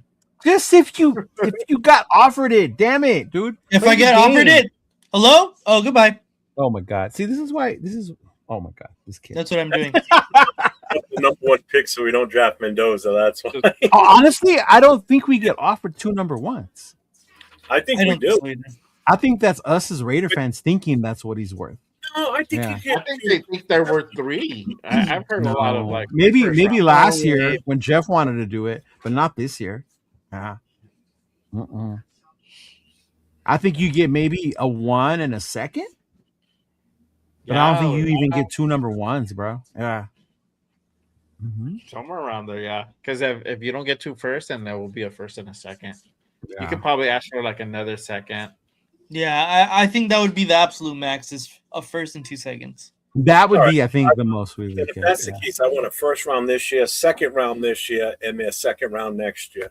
Yeah. But that's not even enough for me to fucking say yes. No. Yeah, and then that's the other part. At that point, of the Raiders saying that's enough. Yeah. That's why. Because if you're trading him, I'm hoping you either sign someone in free agency that's going to be your defensive pass rusher, or you're drafting one. Right. Yeah. Ruben Bain. What? Yeah, but he's going to go top 5. That's why. Yeah. I know. Yeah. This goes back to the scenario. Like if you if you're for Mendoza and you don't want to trade away that number 1 pick, would this scenario be something that you're open to doing? Trading Max away and getting a first for this year, and maybe you get a first for next year or something around those scenarios, whatever is the max value for him, right? And that would essentially get you another, probably what I would say anywhere between 15th and 25th pick, maybe a little bit lower than that, but in that range, you can essentially get pretty good defensive edge at that point, or you get a second and use that second to get Messidor if that's something that you wanted to go ahead and do. So there is obviously benefits. My thing is this: if you're gonna do it now. Don't wait on it. You have to do it now. And do it once it's open to be done. Do it. Do it. Yeah. And if we get another second round pick, that's when you take Chambliss and you don't draft Mendoza. You pull out of that first round, that number 1 pick, and you move back. I don't think Chambliss goes to the second. Chambliss is gonna go to the 3rd. Most projections have it like a 3rd, I think. But you got an extra second pick, so what? Yeah, but you see how thirsty teams are for quarterbacks. They'll reach for quarterbacks. Especially in this draft. Yeah. The Raiders. JJ McCarthy had no business being drafted 9 overall. Yeah. Yeah. So Just like Mendoza doesn't Anyway. have any business being drafted number 1 overall. We can go around forever. There's more. I'm sorry. There's more talent ahead of him. Sorry. Yeah, and I wanted to post this up real quick too, and just kind of adding. And see, look, I'm not totally against Jeff. You know, he probably thinks of those on the other side of this issue, and for the most part, I am. But this is a little food for thought, and shout out to Pharaoh for putting this out there. He put this tweet out there. He said, for all the people back in the back saying the cap, depth cap this or depth cap that, Mac's contract is flexible to trade for a reason. Oh, he's got it. Oh, it's a very favorable contract to trade. Yeah, it knew the reality of the situation with some fans who want to watch losing football with a great player. Misery loves company. So he put this out there and says, this is from Over the Cap. And it kind of shows the dead money and the cap savings. So for 2026, hold on, let me take this off real quick. So for 2026, the dead cap would be just over 5 million, and then I think the cap savings would be 30 million, just over almost 31. The funny thing is, if we were to trade him to Minnesota for Jefferson, it's almost the same dollar value. So that's not going to happen though. No, I'm just saying, but that's the type of, if you were to trade him for a player. Now he wants to speak on the trade. Hey, you had your chance. Nathan. Yeah, I know, right? Yeah. Dude, I would we didn't win without him either prior to Max Crosby. Yeah. So either way, the argument is null. And can we stop this? Like, what have we won with them, or what did they win after us? Like, since when is only a Super Bowl defining you as a great player in this league? Yeah, but how many times does he help us win a game? Yeah, I can think of the Patriot game one, that where he got the safety and he won that one. That's already once. That's already one more than you probably thought in your head. Yeah, right? 1,000%. Then there was a Bronco game when he had, was it 3 or 4 sacks? He won that game for us. Like, I can keep going, but there's no point because everyone's just gonna say everyone's that. Gonna Yeah. He impacts the game, y'all. He does. Does he? Yes. Does he? Yes. So then, as much as you want to say no, and no, I'm going to fit my narrative, I'm going to sit here and be no and negative. Yes, he does. How did he impact that Monday night game when he got? If he didn't impact it, why are there fucking teams wanting to trade for him? I don't know, but he got shut down by a backup right tackle. Give me a break. A backup. There wasn't a stop. Did I not tell you the story about Lawrence Taylor, who used to get shut down by a tackle until Bill Parcells fucking lit a fire under his ass? So what even happens to the GOATs? We're in year 7. It even happens to Lawrence Taylor. So no one's perfect. Yeah. And that was when Lawrence Taylor was younger. Where's Max now? How many years is Max in already? What year was that? How many years is It was Max not when Lawrence Taylor was younger. It was Max not when LT was younger. You're just trying to stir shit. No. It happens to everybody. Even Lawrence Taylor got stopped. It's like everybody does. Like, you know, everyone has gotten stopped. He's better than Myles Garrett, and that's ridiculous. He's not. There's games Myles Garrett doesn't have 4 sacks. Micah Parsons. What does Myles Garrett won? Well, that's just now it doesn't matter. That's my problem with you guys' arguing with that bullshit. He's on the losingest team for how long? But we know he's the best defensive end. Max too. Max is on a losing team too. Right. But we're not going to discredit he doesn't do anything because he's on a losing team. Like, let that narrative go, bro. To me, that's the weakest defense when it comes to that. What did he win? What has Garrett won? But we know Garrett is the motherfucking man at defensive end. Yes or no? Oh, hell yeah. He's by far the best. And what has he won? But again, that's the weakest defense that people have against us. What did that defense do against us when we played them? Max plays offensive line, though, right? I know, but yeah, he does. Max Crosby does not change games. I'm sorry, he's not a game changer. He might have one game a season where he just lights it up, and then the rest is okay, right. One game, yeah. Okay, yeah. Well, that's what I'm saying. That's the weakest defense, bro. Like, come on. Hey. How many times have we watched the game where he takes such a wide outside swing instead of cutting it back? I get it. I posted the milk carton for a reason. I understand this. Remember, he leads the league in QB pressures. Oh, that's how many sacks? Oh, he only had 10. Right. What Myles Garrett have? Oh, 26. I never said Myles Garrett was Max was better than Crosby's a him. game manager. Game manager. I'm so dead. That's funny. Oh man. Oh. I'm not doing that, John. No, Mac. He did that. Mac won Defensive Player of the Year. So Mac's better. Is an all pro in 2 different positions in the same year. That's never been done before. That's never been done. Mac was definitely better than. I'm sorry, I would take him. That's not even a hot take though. But no. But again, how many? Oh, fuck! I forgot what I was gonna say. Oh, because it's invalid. Because it's invalid. That's why you're trying to. You're turning it to Leo, Jeff. Don't turn it into What did Leo, I do? I was just saying, like, if you don't think, I guess that's fine. In defense of Max, I will also say that since he's been here, we've never had a legit opposite side threat to help take pressure. Never. That's probably the biggest reason. When he did, it was excel. his best year when he had Ngakwe. Ngakwe. Yeah. So he's never really had that chance to excel because nothing's been on the other side of him to make him any better, which is the same problem we did with Derek Carr. We never brought anything in to make Derek Carr better. We always kept we did. We brought him Waller. We brought him Renfro. We brought him Ruggs. And that year, we gave him Crabtree. Was good. The 2016 year was good. Those 2 years were good. He had the car insurance. Will you listen to me? I'm talking about quarterbacks to challenge him, to make him better, to give a threat that comes in that would be like, oh shit, this guy could take my job if I don't step up my game and stop playing a little bit more better, play a little better. We never did that to help him excel and get better. Max has never had that chance to have somebody on the other side to take the double teams off of him. But there were many times this year where he was not double team and he was getting shut down, even in singles. So, I mean, Pimpkins shut him down. I'm sorry. I mean, Derek Carr, like you don't really need a good backup quarterback for the majority. No, you need to bring somebody in that can at the end of his tenure as a Raider, yes, but not a quarterback threat every goddamn year, and we never did.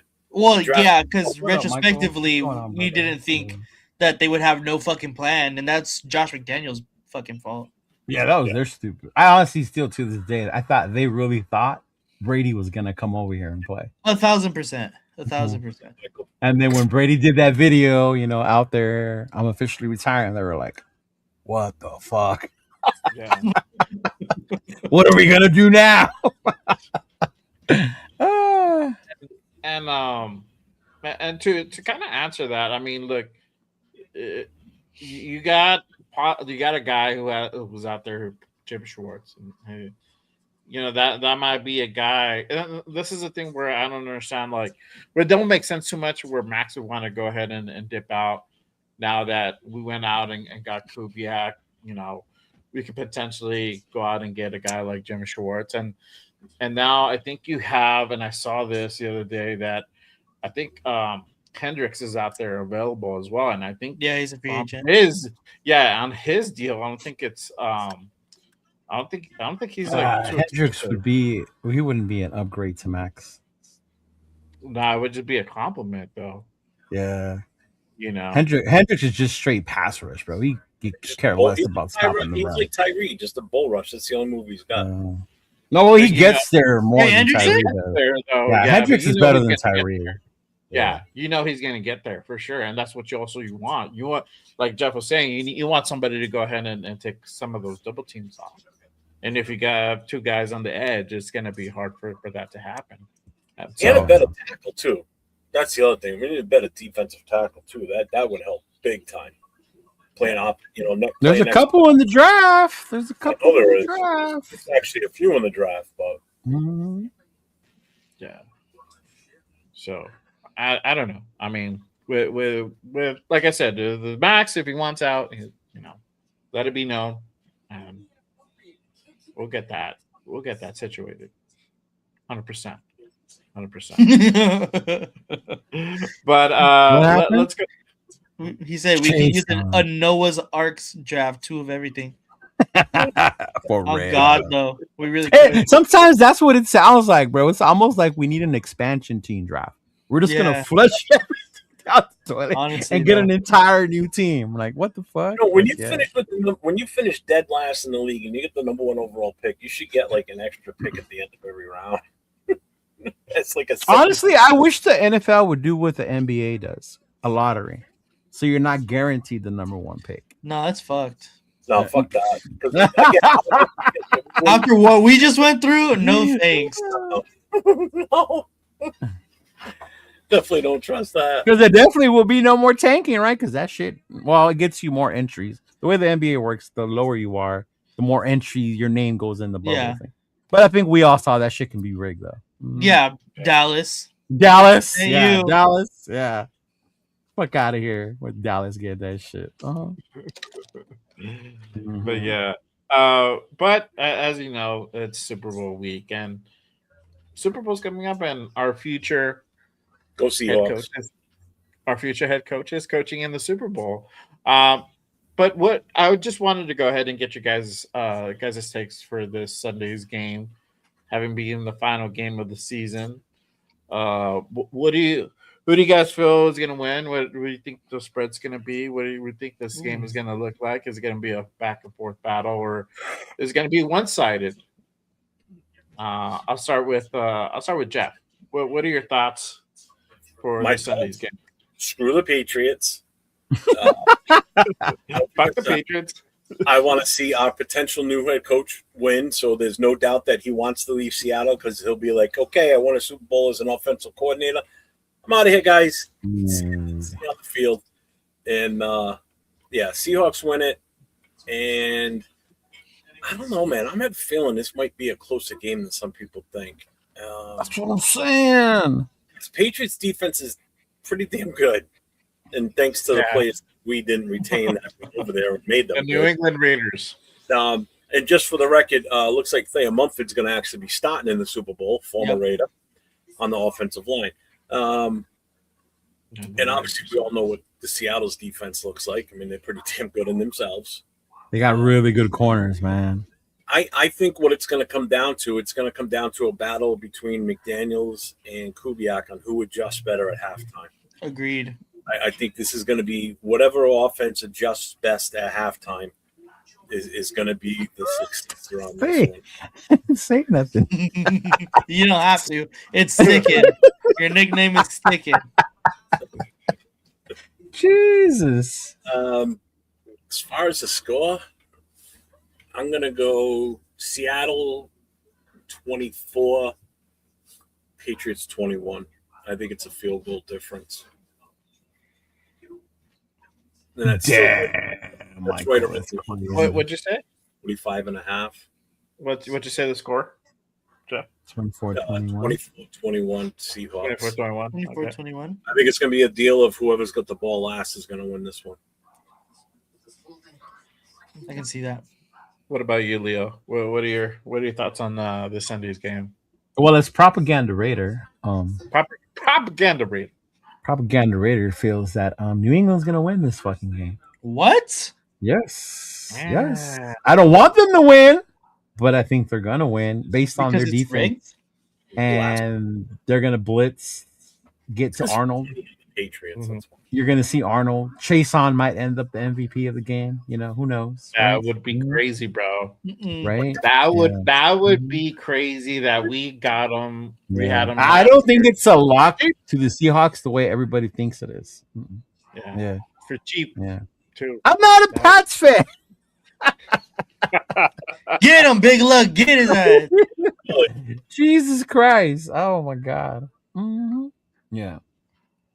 But also, just so y'all know, those of you that want Mexico versus the 49ers, the Raider game, if you guys really want that to happen, Seattle, it's in the best interest if Seattle loses. Because the first game, remember, it has to be held at home. They have to open at home, right? Now, the one that has to go over there is the NFC West opponent, whoever the Niners play. So from what I heard in the Spanish announcing things, that's the one thing that would eliminate that being a Raider fucking Niner game would be that it would be a fucking Seattle versus Seahawk game in Mexico. Yeah. Seattle and Seahawks are the same thing. It's the same team. I mean San Francisco versus Seattle in Mexico. Yeah. So if you really want to see the Raiders and the Niners play in Mexico, you want the Seahawks to lose. I don't think the NFL wants to see the Raiders in Mexico. I think it's safer they play there than Santa Clara. In Mexico? Yeah, but if Raiders versus Niners? Remember what happened last time they were in Santa Clara? The NFL has to be okay with it because they put us as one of the one Or of might go the to Paris. Yeah. Mexico and Australia. So we're gonna have to play there at some point. Yeah. Mm-hmm. You know? And you know what? I'm fine with not playing in Mexico next year if it means Seattle. If it means the Patriots lose, that's all that matters. Right. Super Bowl. I cannot. I can't live in this New England area with the Patriots winning another Super Bowl. No. Yeah. No, I will lose my goddamn mind. No, we don't have one slotted, but we can be the away team that goes to play the home team in an international game. Bueno. Yeah. That's where people get it confused that we're not slotted for one. The thing is, we're hoping that we're one of the ones that get slotted. One being Paris against the Saints is one, right? Mm-hmm. Go to Rio. The other one is against the 49ers in Mexico. Yeah. I hope we don't travel. That would suck. Yeah. I'd rather go to Mexico. I think it's I don't even know how long the flight would be from like Vegas to Paris. Hey, maybe we can play in Cuba. 14 hours, 12 hours, I think. We wouldn't be Australia this year because it's the Rams home game, right? Yeah, because Rams are the other team for the yeah, so we don't play the Rams on in LA this year. Yeah. What about you, Nate? What are your thoughts for this Sunday's game? Yeah, I think it's going to be a really good game, actually. I do have the Seahawks winning. I think that boo, you sheep, bah. What the Patriots have seen or what the Patriots have done so far in the playoffs, I think Seattle has just played absolute great football throughout the entirety of the playoffs. And if they come in rolling how they have been throughout their playoff run, I think it's going to be too much for the Patriots to handle on both sides of the ball too. If they can get the run game going, how it's been rolling with K9, I think that's going to be a huge advantage for the Seahawks for sure. I saw what I needed to see in the championship game, the way that they just went toe to toe with the Rams. Yeah, how they adjusted that offense. Mm-hmm. And keep in mind, no Charbonnet, and they did that 2 weeks ago with no Charbonnet. Mm-hmm. So we're down to one legit running back and then fill-ins. So yeah, it's gonna be a good game. I think it's gonna be a good game. I don't know if it's gonna be a blowout, but I think that Seattle would definitely. They're yeah. I mean, but Kubiak's offense is just on a fucking different level, and it's on point, and that's crazy shit. That's a crazy thing. Like, I forgot I saw footage of I think the way he dialed up a scheme where he got JSN open. On the scissors out of the yeah, I think it was that one. Yeah, and they're like, "How the fuck you leave JSN alone?" Oh, that was scheme, bro. That was scheme. Yeah, it was scheme. Yeah, so I think it's just the scheming and everything is just on a high level, but on point. And so when you have all those dynamics and you just have talent, I think they're gonna be able to go ahead and overcome that tough Pat defense. And shout out to Spillane and Chase on. They can fucking tear shit up. They can light shit up. So don't put it past them to keep this game within like definite reach. I don't think if Seattle wins, I don't think they win more than 10 for sure. Right. I think it's gonna be within 10. Yeah. But let's see here. Let me go to a couple of comments. They said Josh says 38-17. Okay. Somebody else put something out also as well. You guys let us know what your thoughts are as far as score wise. Check says Seattle puts belt to New England ass 27-17 final score, but the win is better than the score. There you go. See, and then that's intent. That's within 10. And that's before I even said that, so that's pretty cool. But But yeah, I think it's gonna be a good game, and we get to see Kubiak get his ring and get win the Super Bowl, and that way he can head it right off into the sunset and come to Vegas on a high note. And I think also that would also appeal to like free agents out there as well, like possibly drawing some talent and having guys come in that way. They see that Kubiak just won it all, and that was all or mostly a tribute to him as well. So. You mean the 7 Super Bowl rings Tom Brady has isn't enough to get people to come over here? Probably not.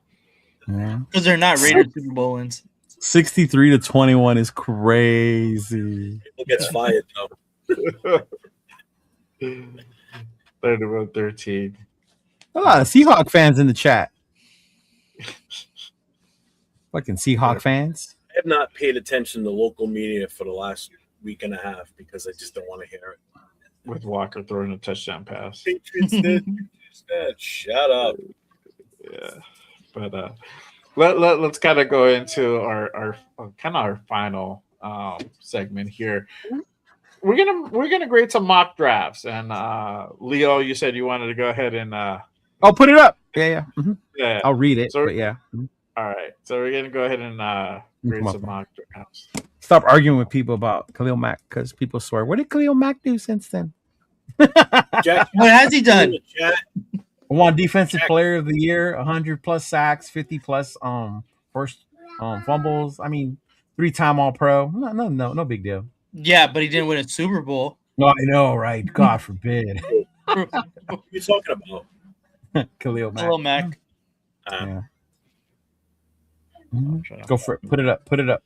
Yeah, I'm just trying to find the things. I downloaded it. Don't know where they went. Okay, there we go. So, yeah, let me put this one up. And did you guys notice how many international games there are? You send me It's a lot, bro. Where did you send me yours? I forget where you sent it to me because I'll bring that one up.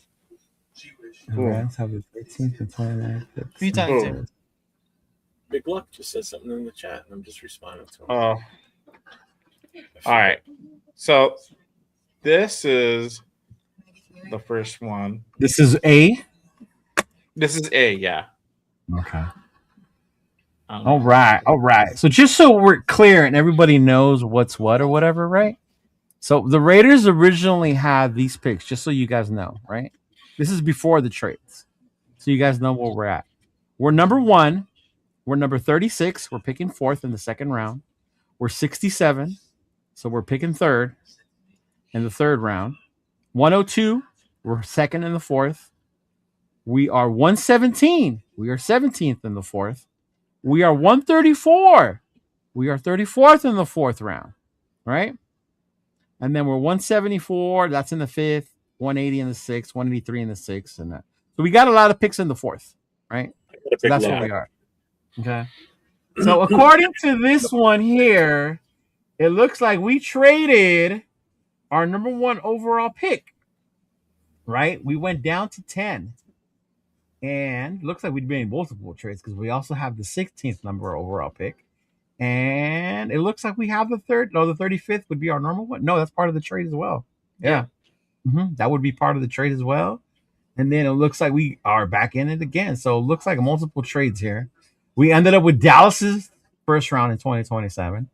Indianapolis's first round in 2027. New Orleans' first round in 2020.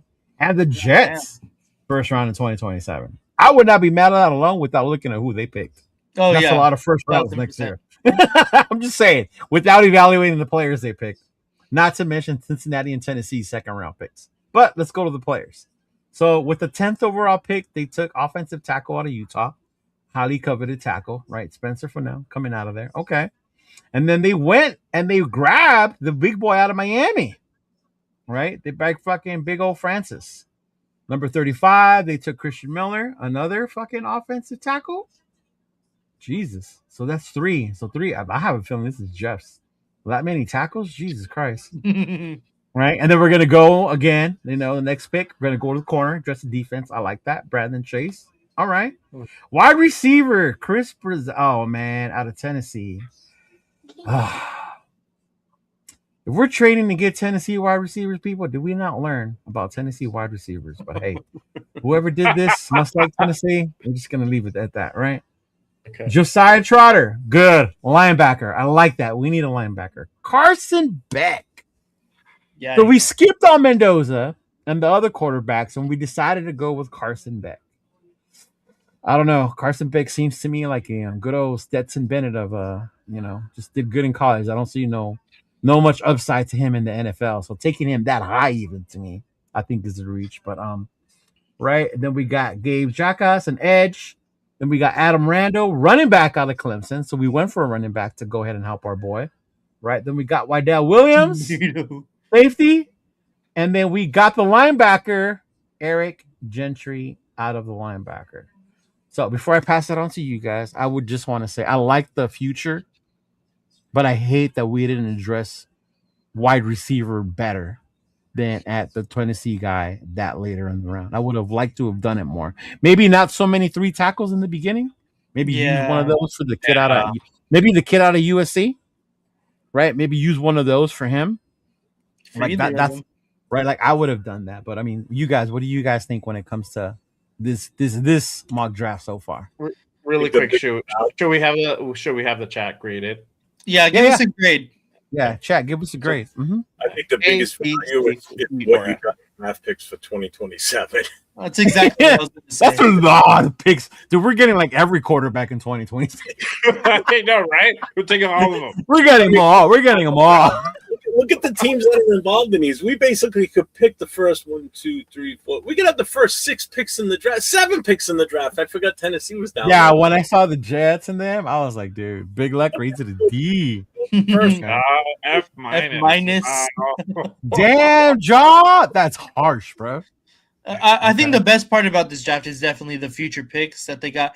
I mean, 1, 2, 3, 4 first round picks in the next season. Like that is not something to look past. That is not.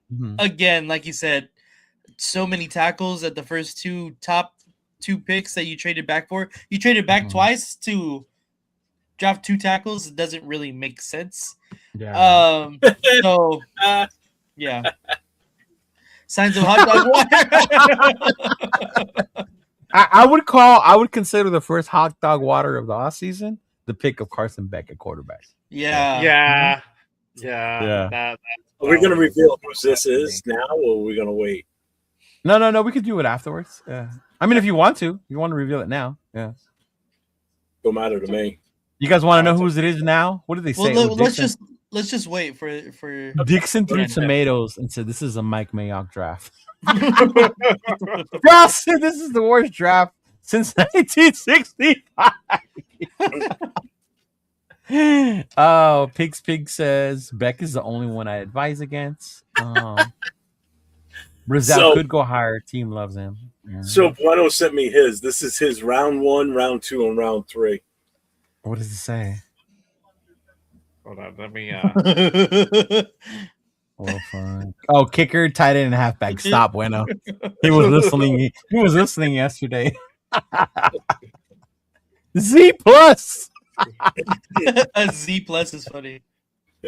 Oh man, Carson Beck. Oh god, that's horrible. Yeah. Let's do the next one. Right. Let's do the next one. The next one. This is number 2. This one looks like, okay. So we did trade. We got a couple trades. We got 1, 2, 3 trades. You got the Cardinals first round next year. That could be a good one. Dallas's first round. And Indianapolis is in the mix a lot. Okay. All right. Number 3 overall. I'm already excited. Ruben Bain. I fucks with that one. Ruben Bain. Oh, at number 16. Okay. With Dallas, probably, right?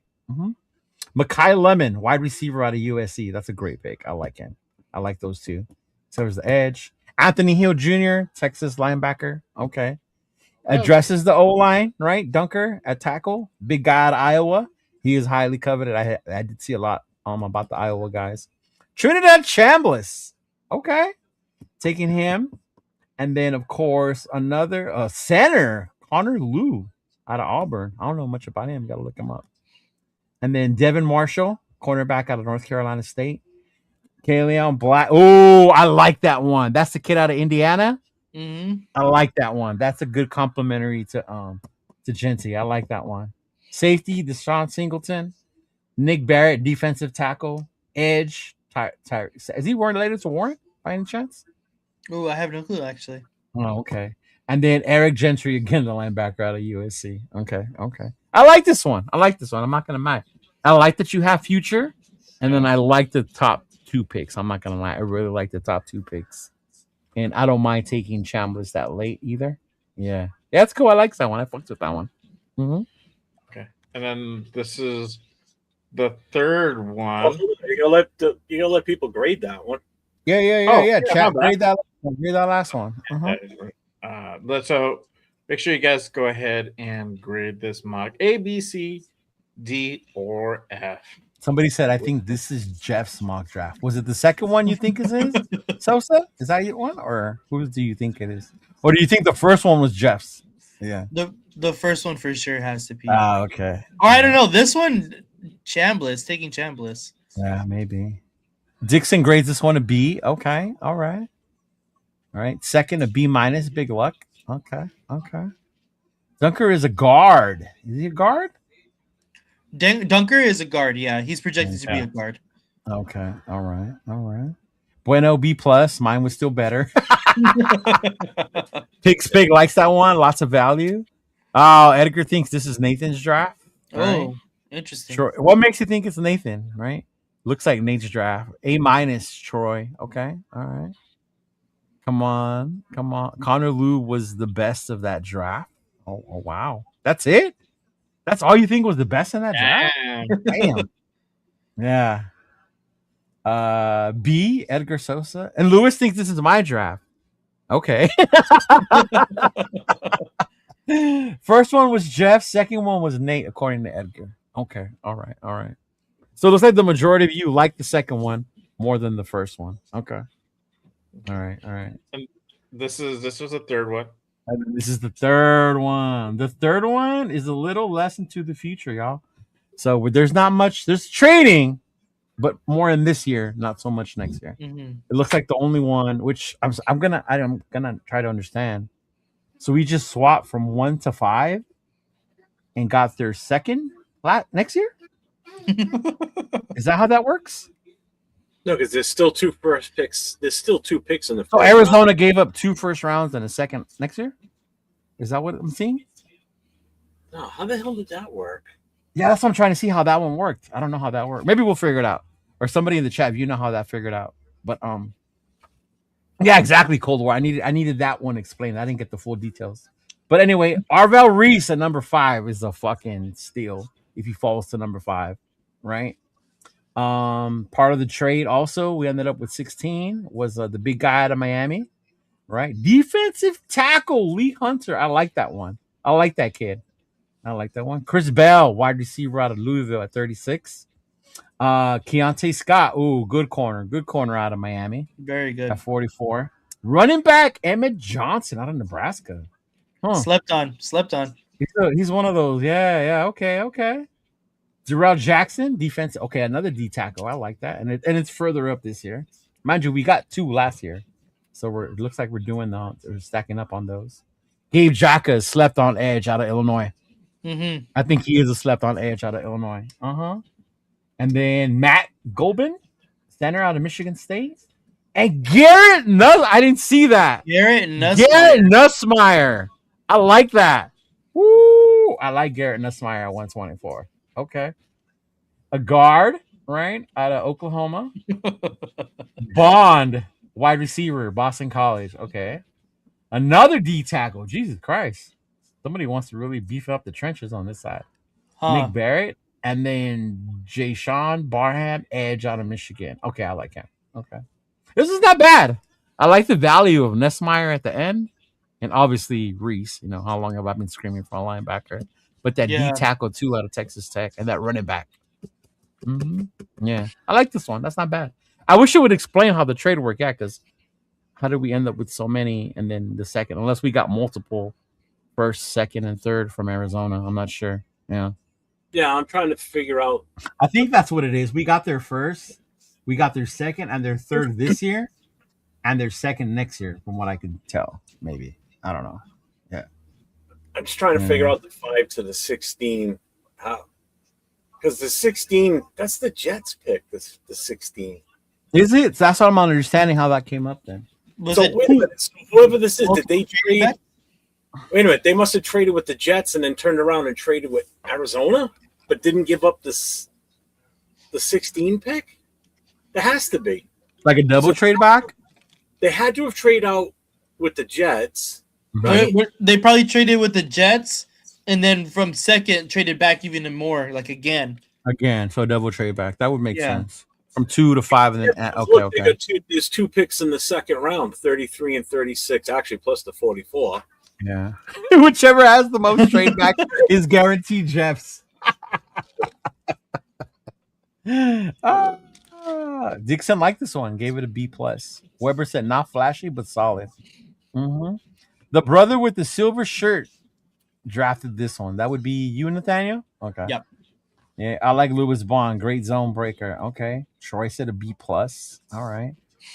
When does the third round stop? What number is that at? Because the third round, I'll tell you right now. Hold on. Was 59 still in the second, or is that the early The third round would be 64? 8? Yeah. So what that means this whoever this is got 1, 2, 3. They got 4 second round picks. Yeah. With those trade backs. Yeah, because in the third round we're 67. That's the third round in that pick. So take away 3. That's 64. Yeah. Yeah. So 4. So that's a lot of second round picks. You're right. Yeah. Yeah. That's actually pretty damn impressive, actually. Yeah. Oh, Edgar gave it a D. He's not impressed. Edgar is not impressed. What don't you like about this one, Edgar? Tell me, please. Yeah. Probably because there's no guy named Mendoza on there. No, he seemed to be a little cool with the other ones, the other trades. Yeah. No, nobody's mock draft that was submitted. This one had Mendoza on there. Remember, chat, you guys want us to do this with yours next week? Send it to one of us, and then we still got one more we'll too. Put it up. Yeah. Hold on. There's Nick had a lot of bodies. How many picks was this one? 1, 2, 3, 4, 5. This was a lot of picks, man. It was 14 picks plus 1 for next year. Yeah. Oh God, Josh sent one. Oh, Justin. Mine is better. It's just going to be one round. And it's going to be Mendoza. Right, Mendoza. Here. There, I got one for that. Whose is that? Oh, what is? Okay, Well, we don't know whose it is. Yeah. Sorry, my bad. All right. We still got another still too. Leo, where you at? You got to tell us who they pick. I can't. Oh, my bad. Okay. Number. Whoa. No trade back. Oh shit. Straight up. With the number. Oh yeah, we traded. How did Fernando go number 2? What's going on? Trade back to number 2. I don't see the compensation though. We got an extra pick somewhere. Yeah. I think. I don't know. Anyway, Fernando Mendoza was the number 2 overall pick, right? Which is crazy. Wow. I can't even say that Oose's name. We'll just say Laulu, center out of Oregon. So we're gonna go with another center out of Oregon. Okay. All right. Again, the wide receiver out of Tennessee. Damn, it's in the third round. Okay, I guess we didn't learn our lesson with those. Okay. Tacario Davis, cornerback out of Washington. Clay Levin, the edge out of Louisville. Fucks with him. Wheatley. Okay, he's a cool safety out of Penn State. Yeah. Perkins, another linebacker out of Ole Miss. Tyree Wheatley's son. Halton. Is he Wheatley's son? I don't know. Christian Gray out of Notre Dame, the best pick of this entire fucking draft, yo. Christian Gray out of Notre Dame. And then Ethan Onianawa, offensive guard out of Ohio State. Yeah, okay. So this one's got Mendoza. I don't know how it's not at 2 at 1 instead of 2. Because who sent you this one? Job? Or is this another one that we don't know yet? This is another one. Yeah, you don't know. Okay. So okay, Slam and Sammy give this one an A-. He loves this one. I think that's our first A of the day too. I think that's our first A of the day, bro. That's the Uh-huh. reason. Yeah. Mm-hmm. Everybody's looking at that Mendoza pick. Four is a C. Ooh, damn. Bueno's like a C. Lewis projected number one center of this draft. What's up with 33? Centers. We talked about this yesterday, right, Jeff? Like, at what point do you take the first center off the board? Yeah. Mhm. Yeah. Yeah. That's the worst draft. Wow, that one's got Mendoza, and he called it the worst draft. Okay. All right. C plus. This must be Jay Raiders mock draft. Wow. Damn. Jesus. Damn, bro. Tell me how you really feel, bro. Right? Wow. Mendoza at 2 was exactly. That has to have been like a mess. Yeah, how did? Because there should be a little squiggle there. It should be, and it's not. That's what I'm saying. Typo or something. I'm guessing he meant number one, whoever sent this in. But yeah. Edgar said C minus. To any one of us on Instagram, brother. Any one of us on Instagram, you could send it. Yeah. We did really well in day 3. Hey, I like Slammy's view on that one. Day 3. He's focusing on day 3. And yeah, it's not bad on those day 3 picks, man, for real. Because last year was a clusterfuck in day 3. We took 2 quarterbacks who aren't even on the team anymore. Yeah. So what? This one was Jaws. He said, "Damn typing figures." I don't know. All right, let me put this next one up. Oh, we got another one. Jesus Christ! All right, that'll be the I last traded Max for 12th pick to the Use the Cowboys, system, and where you then can- traded the first pick to the Jets. There you go. Okay. Again, why is Mendoza at 2? Who did the Jets take at number 1 then? It's a great question. That is a great question. But hey, from context. if we can trade back, get picks, and we still land Mendoza, No, I'm all for it. read it. Hey, honestly. So we traded Max for the 12th pick to the Cowboys, then traded 1 pick to the Jets. So they just flip-flopped with the Jets from 1 to 2. Yeah, who did the Jets take at number 1? Reese. He said Reese. Reese? Okay. And we ended up with Green Bay's first rounder next year, which will be a late round pick, and Dallas's second rounder. Okay. Yeah.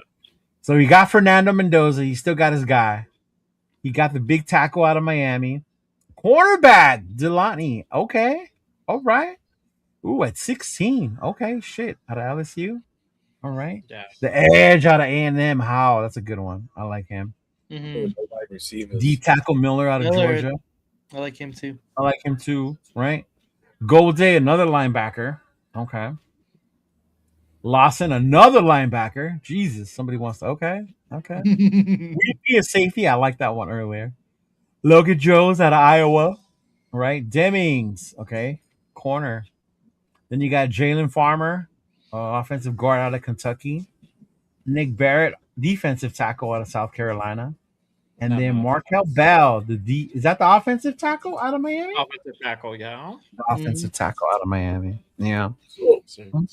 So I see what he's doing here because he's doing this with the intent that Max gets traded away, which is why he's overloading on defense. Yeah. Hopefully find that somewhat best fit option, Mm-hmm. by loading up with so much defense on it. But this That's isn't what I'm saying. Bueno. Why is nobody taking Rodriguez? like the other ones because he used a different system trading trading Max, because you can do another one where you can trade players for too.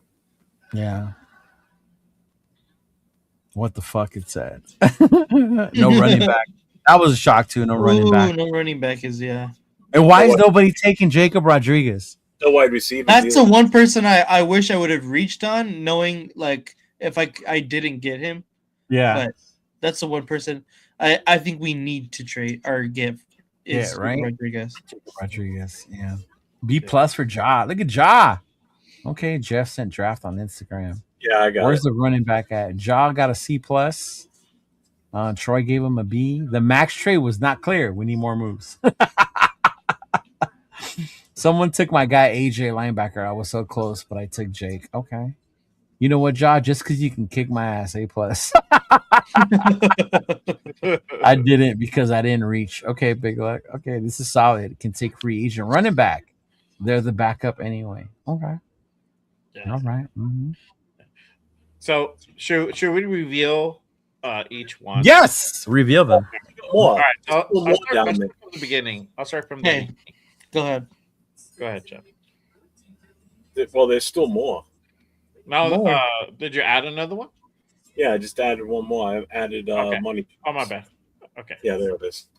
Okay, cool. So there's one more. Yeah. So this one Okay. I has see it now. Fernando Mendoza at 1 and Max Elanchor. I probably butchered Dylan that. Anchor. Elaine Anchor. Anchor. There you go. Yeah, Elaine Anchor at the second. Zion Young, edge out of Missouri. I'm not mad at that one at all. Yeah. Zion He's Young. good. Yeah. Yeah, Mhm. he's good. Jalen Kilgore, safety out of South Carolina. I'm not mad at that one. I actually, Yeah, Kilgore's a good that one. safety. Yeah. Yeah, I do. I like that one. Harold Pickens, later on that fourth, linebacker, LSU. Cleon Black, running back out of Indiana. I like And that. then at 174, Josh Cameron, wide receiver out of Baylor. That's the kid out of Baylor. Yeah. Yeah. Mhm. And then later on that fifth, Len, I think it's still the fifth. Is it the fifth or sixth? 180. 180, yeah. I think it's the I'll fifth. tell you right now. 180 is the fifth still. No, it's the first pick and the sixth. Okay, so the first pick is Landon Robinson. From Navy. Back There you Navy. go. Navy Yeah. guy. At 183, Red Murdoch. Crazy name. Linebacker out of Buffalo. And then Tyler Odingham. D tackle from Onyedem. Tyler O. Yeah. Oh, say they can't even say it either. D tackle from Texas A&M. Number 7. Fuck it, I'm not bueno is comedy. No, he is, bro. Mhm.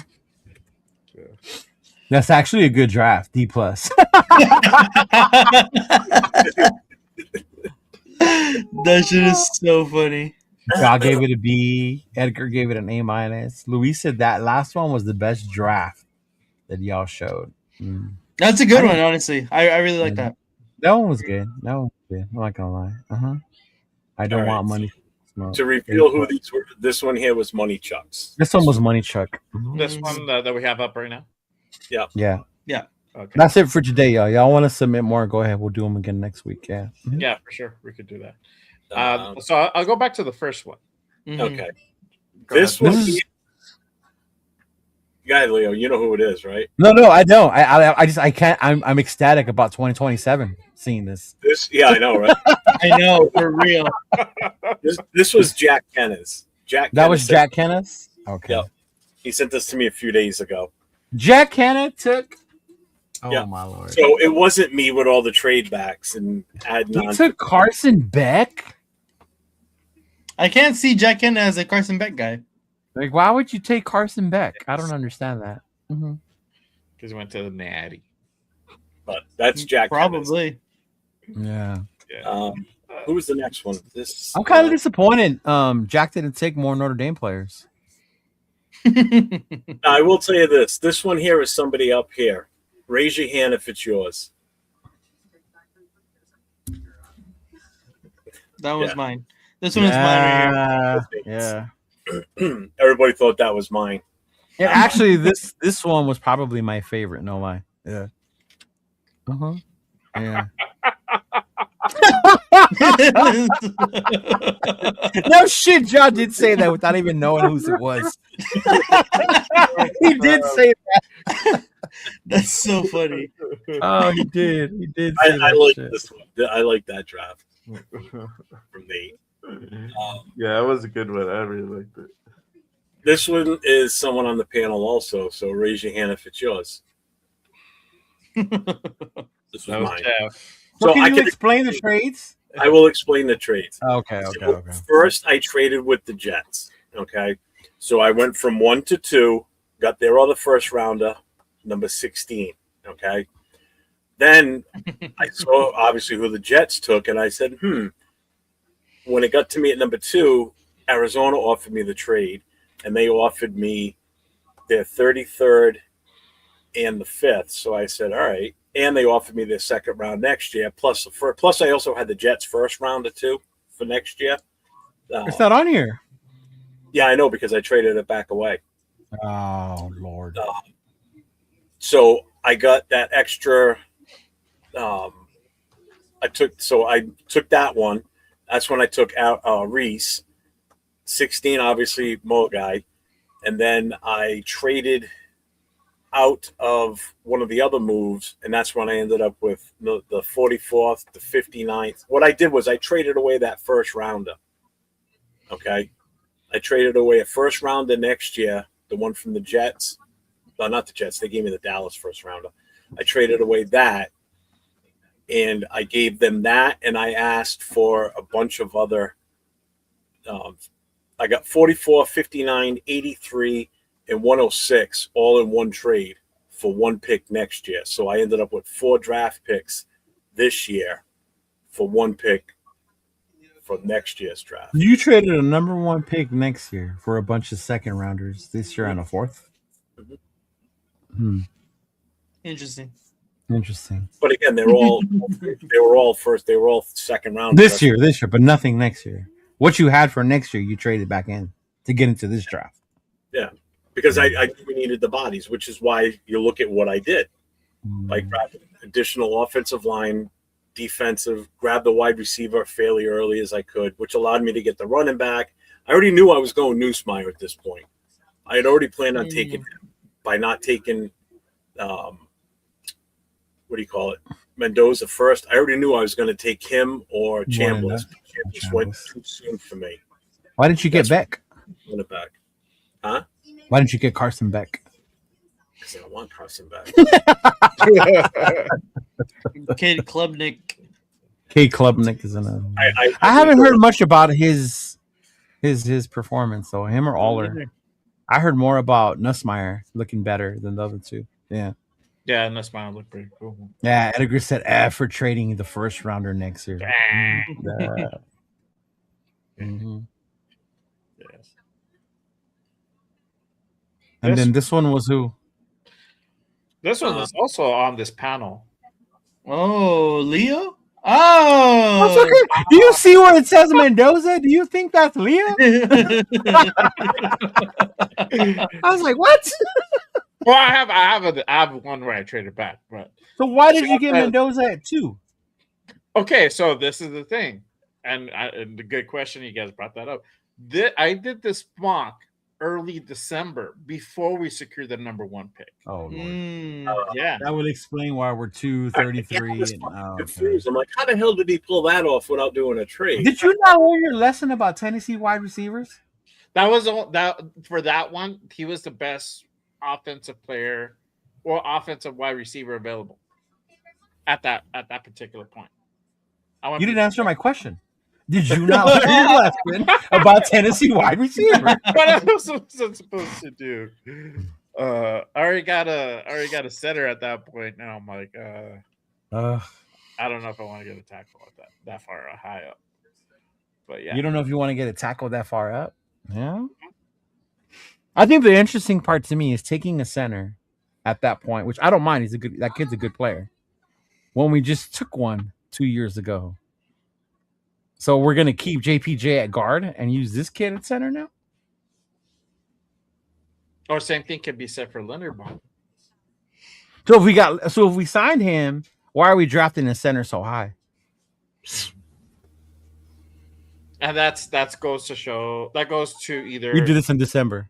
Yeah, I did this in December, but Okay. also too, if you think about it, it just depends what we do in free agency. So my thought process was, let's say we don't didn't go get after Linderbaum. Linderbaum. We didn't get him. We didn't get Yeah. anybody. Well, you're going to get a center. So we would have to draft one. And that was the thought process. So for me, it's always been one or the other. It's either we move him back or we get one in free agency. And if we don't get one in free agency, we get one in this. I know he played guard, Lewis, but he won the Remington for playing center in college. So, yeah. Well, he's not familiar with Lubin out of Louisville. Isn't a team I followed. Okay. Yeah. Y'all know this one. I don't know if you Yeah. This is Jaws. That was Ja. Ja. Yeah, shout out to Jaw Raider.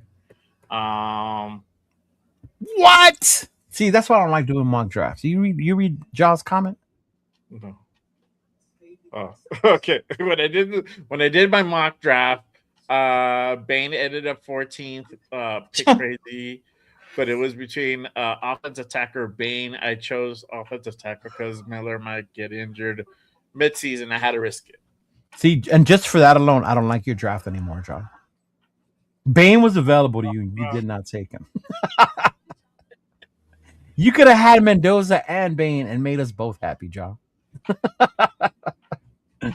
Oh, really?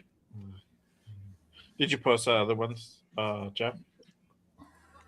Which one? What was the last one? Was it this one? Yeah, we showed that one already. Before we went on, what I didn't do. Okay. Yeah. Oh, we said who this one was, right? Yeah, this is mine. I did this one before we started tonight. Before we went. That was pretty cool, though. That was pretty cool. Yeah. So, shout out to everybody. 805, if you're still listening, can you send one? And we won't tell people it's yours until after. What up, Nathan? Trust me, I got another one I can mix it up with. Why are you doing the mile high salute, you Bronco fan? What? See? He's showing his true colors, y'all. He's really a Bronco fan. Mm-hmm. Again with the propaganda is crazy. You're the one over here doing the mile high salute. Traitor. But yeah, I think that's pretty much it for this evening. I think we talked about a lot of things. So obviously we'll find out what happens with Kubiak, and I don't know if the whole Max trade talks are going to continue for much longer, but I know we'll hear of them. But y'all let them know. But y'all let them know what you guys have going on. Jeff, Nate, you guys have your show tomorrow? Yes, Nate and I will be on tomorrow night. Probably not. Can you make it tomorrow night? I'm going to Disneyland again. Are you really? Yeah. Okay. All right. So there'll be no show tomorrow night.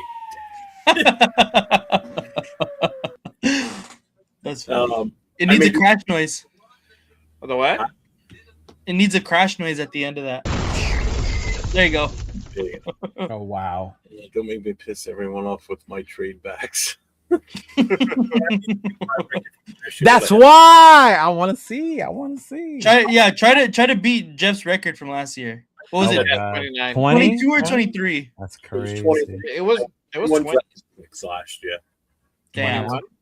I'll try and top that. I got all day tomorrow. Maybe I'll find one. There you go. I know I haven't done a mock in like weeks. So there will be no show as of right now for tomorrow night for Nate and I, but I will be on Friday night, the No Huddle. So again, we're going to try and talk a lot about the Super Bowl this weekend between the Pats and the Seahawks. So if anybody that knows anyone that's a fan of those two teams, tell them 9 o'clock, my channel, 9 o'clock Eastern time, 6 o'clock Pacific.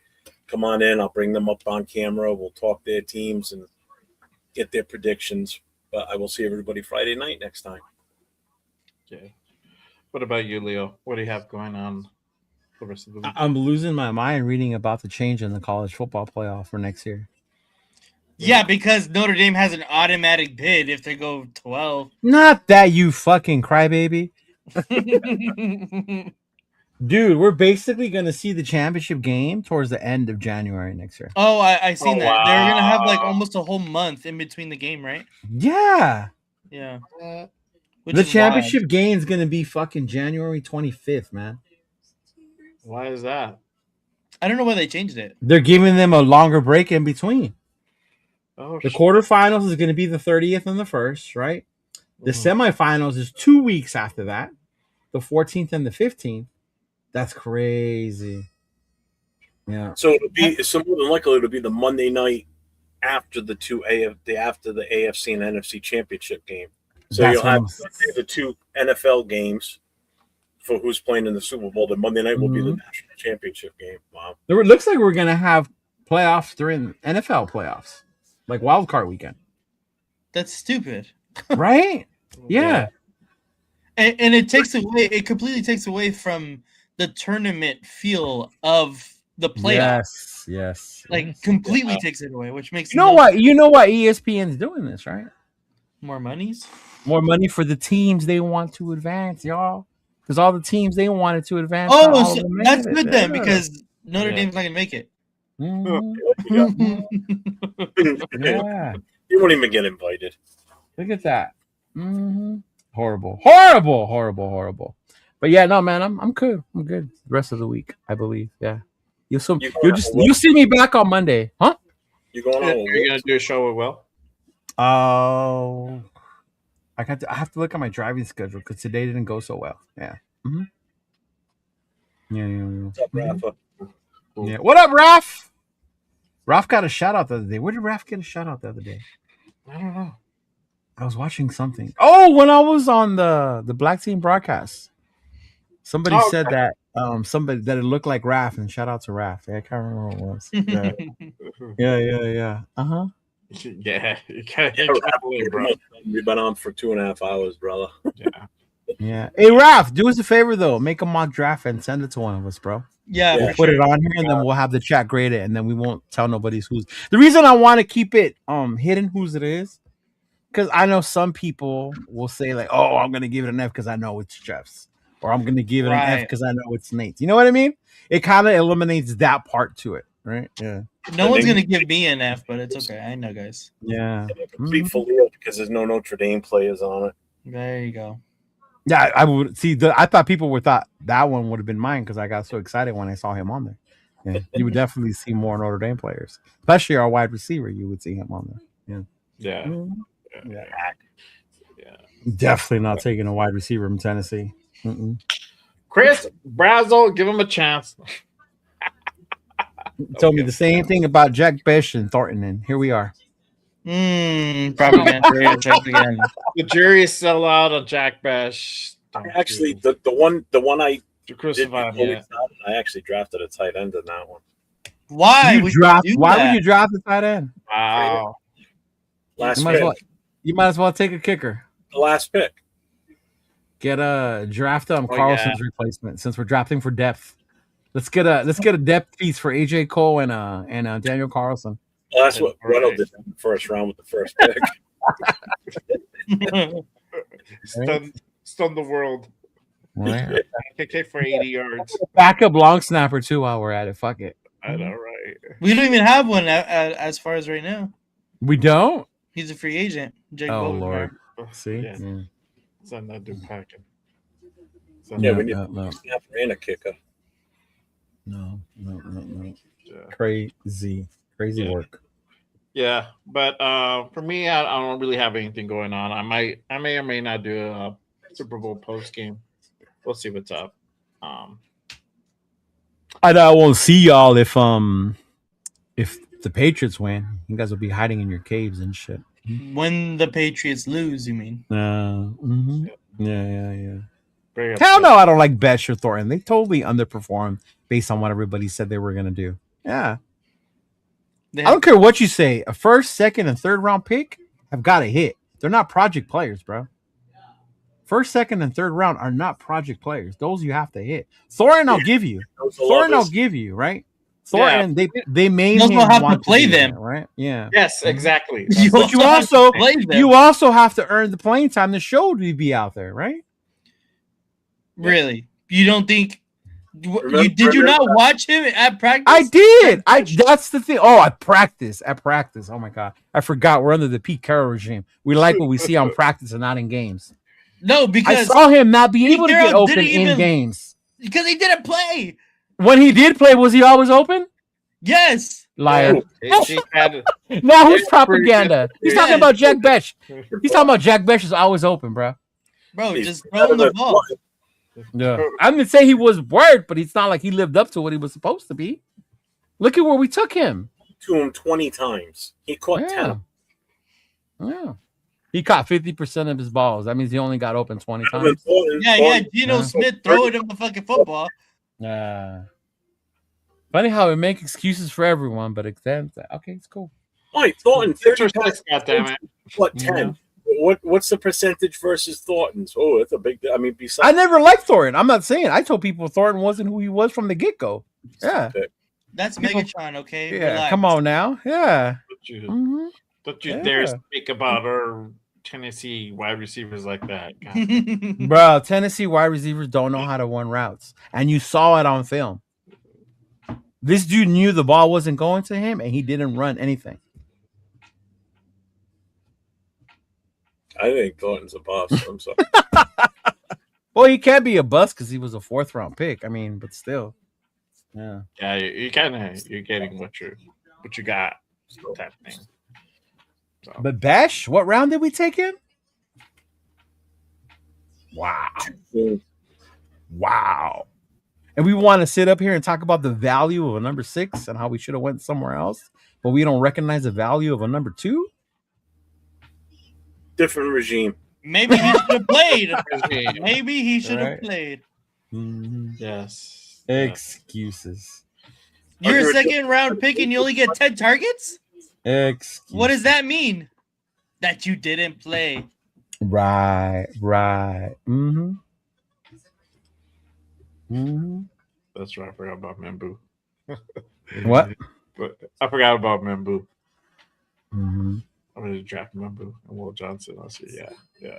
That's crazy. But yeah. All right, y'all. That is our time for today. Appreciate you guys. Make sure you guys tap in with us next Wednesday for another Raider Connections show. Make sure you guys hit that like and subscribe on all the channels. My guy, LB Raider 10, to my right. My guy, Cheetah Williams down below. And then across from me, 41_Raider_Jeff. Make sure you guys tap in for his show on Friday, the No Huddle. I'm pretty sure you're going to talk about the Super Bowl on Friday. So make sure you guys pull up for that one. Patriots yeah. get embarrassed. Give you guys a take on who do you guys think who's going to win and why and all that good stuff. So definitely pull up to that one. But other than that, that's it, y'all. I'll see you guys next time. As always. Peace. Raider Nation. It's time to connect. Leo, Jay, Nate, Jeff, right. Yeah. Silver and black. The crew is insane. Breaking down the madness before you can blink. Another week, wow, another storyline. But the Raider Connection keeps it all in line. From Vegas lights to the East Coast grind. We talk that truth, no filter, no rewind. 4 voices strong, so buckle in tight. It's time to bring the nation to life tonight. This is the Raider Connection show, where the silver and black stories flow. Leo, J, Nate, and Jeff on go, breaking every play down blow by blow. R-N-4-L, you already know. Welcome to the Raider Connection show. Leo with the facts, breaking down the scene. Jay brings the fire, keeping takes real mean. Nate on the road with the vibe and the view. And Jeff swings heavy when the nation needs truth. Wins or losses, we show up proud. Raising Raider Nation, loud and loud. Hit that chat, pull up, don't wait. This is family, this is connection, this is fate. Silver shields up, the energy grows. 4 voices united everywhere that it goes. Every first down, every heart rate hit. Raider Nation stay locked, we don't quit. This is the Raider Connection show, where the silver and black stories flow. Leo, J, Nate, and Jeff on go, breaking every play down blow by blow. R-N-4-L, that's how we roll. Welcome to the Raider Connection show. So grab your drink, hit subscribe, let's ride. Raider Nation strong, we never divide. From kickoff to the final echo, you're tuned into the Raider Connection show. Hey!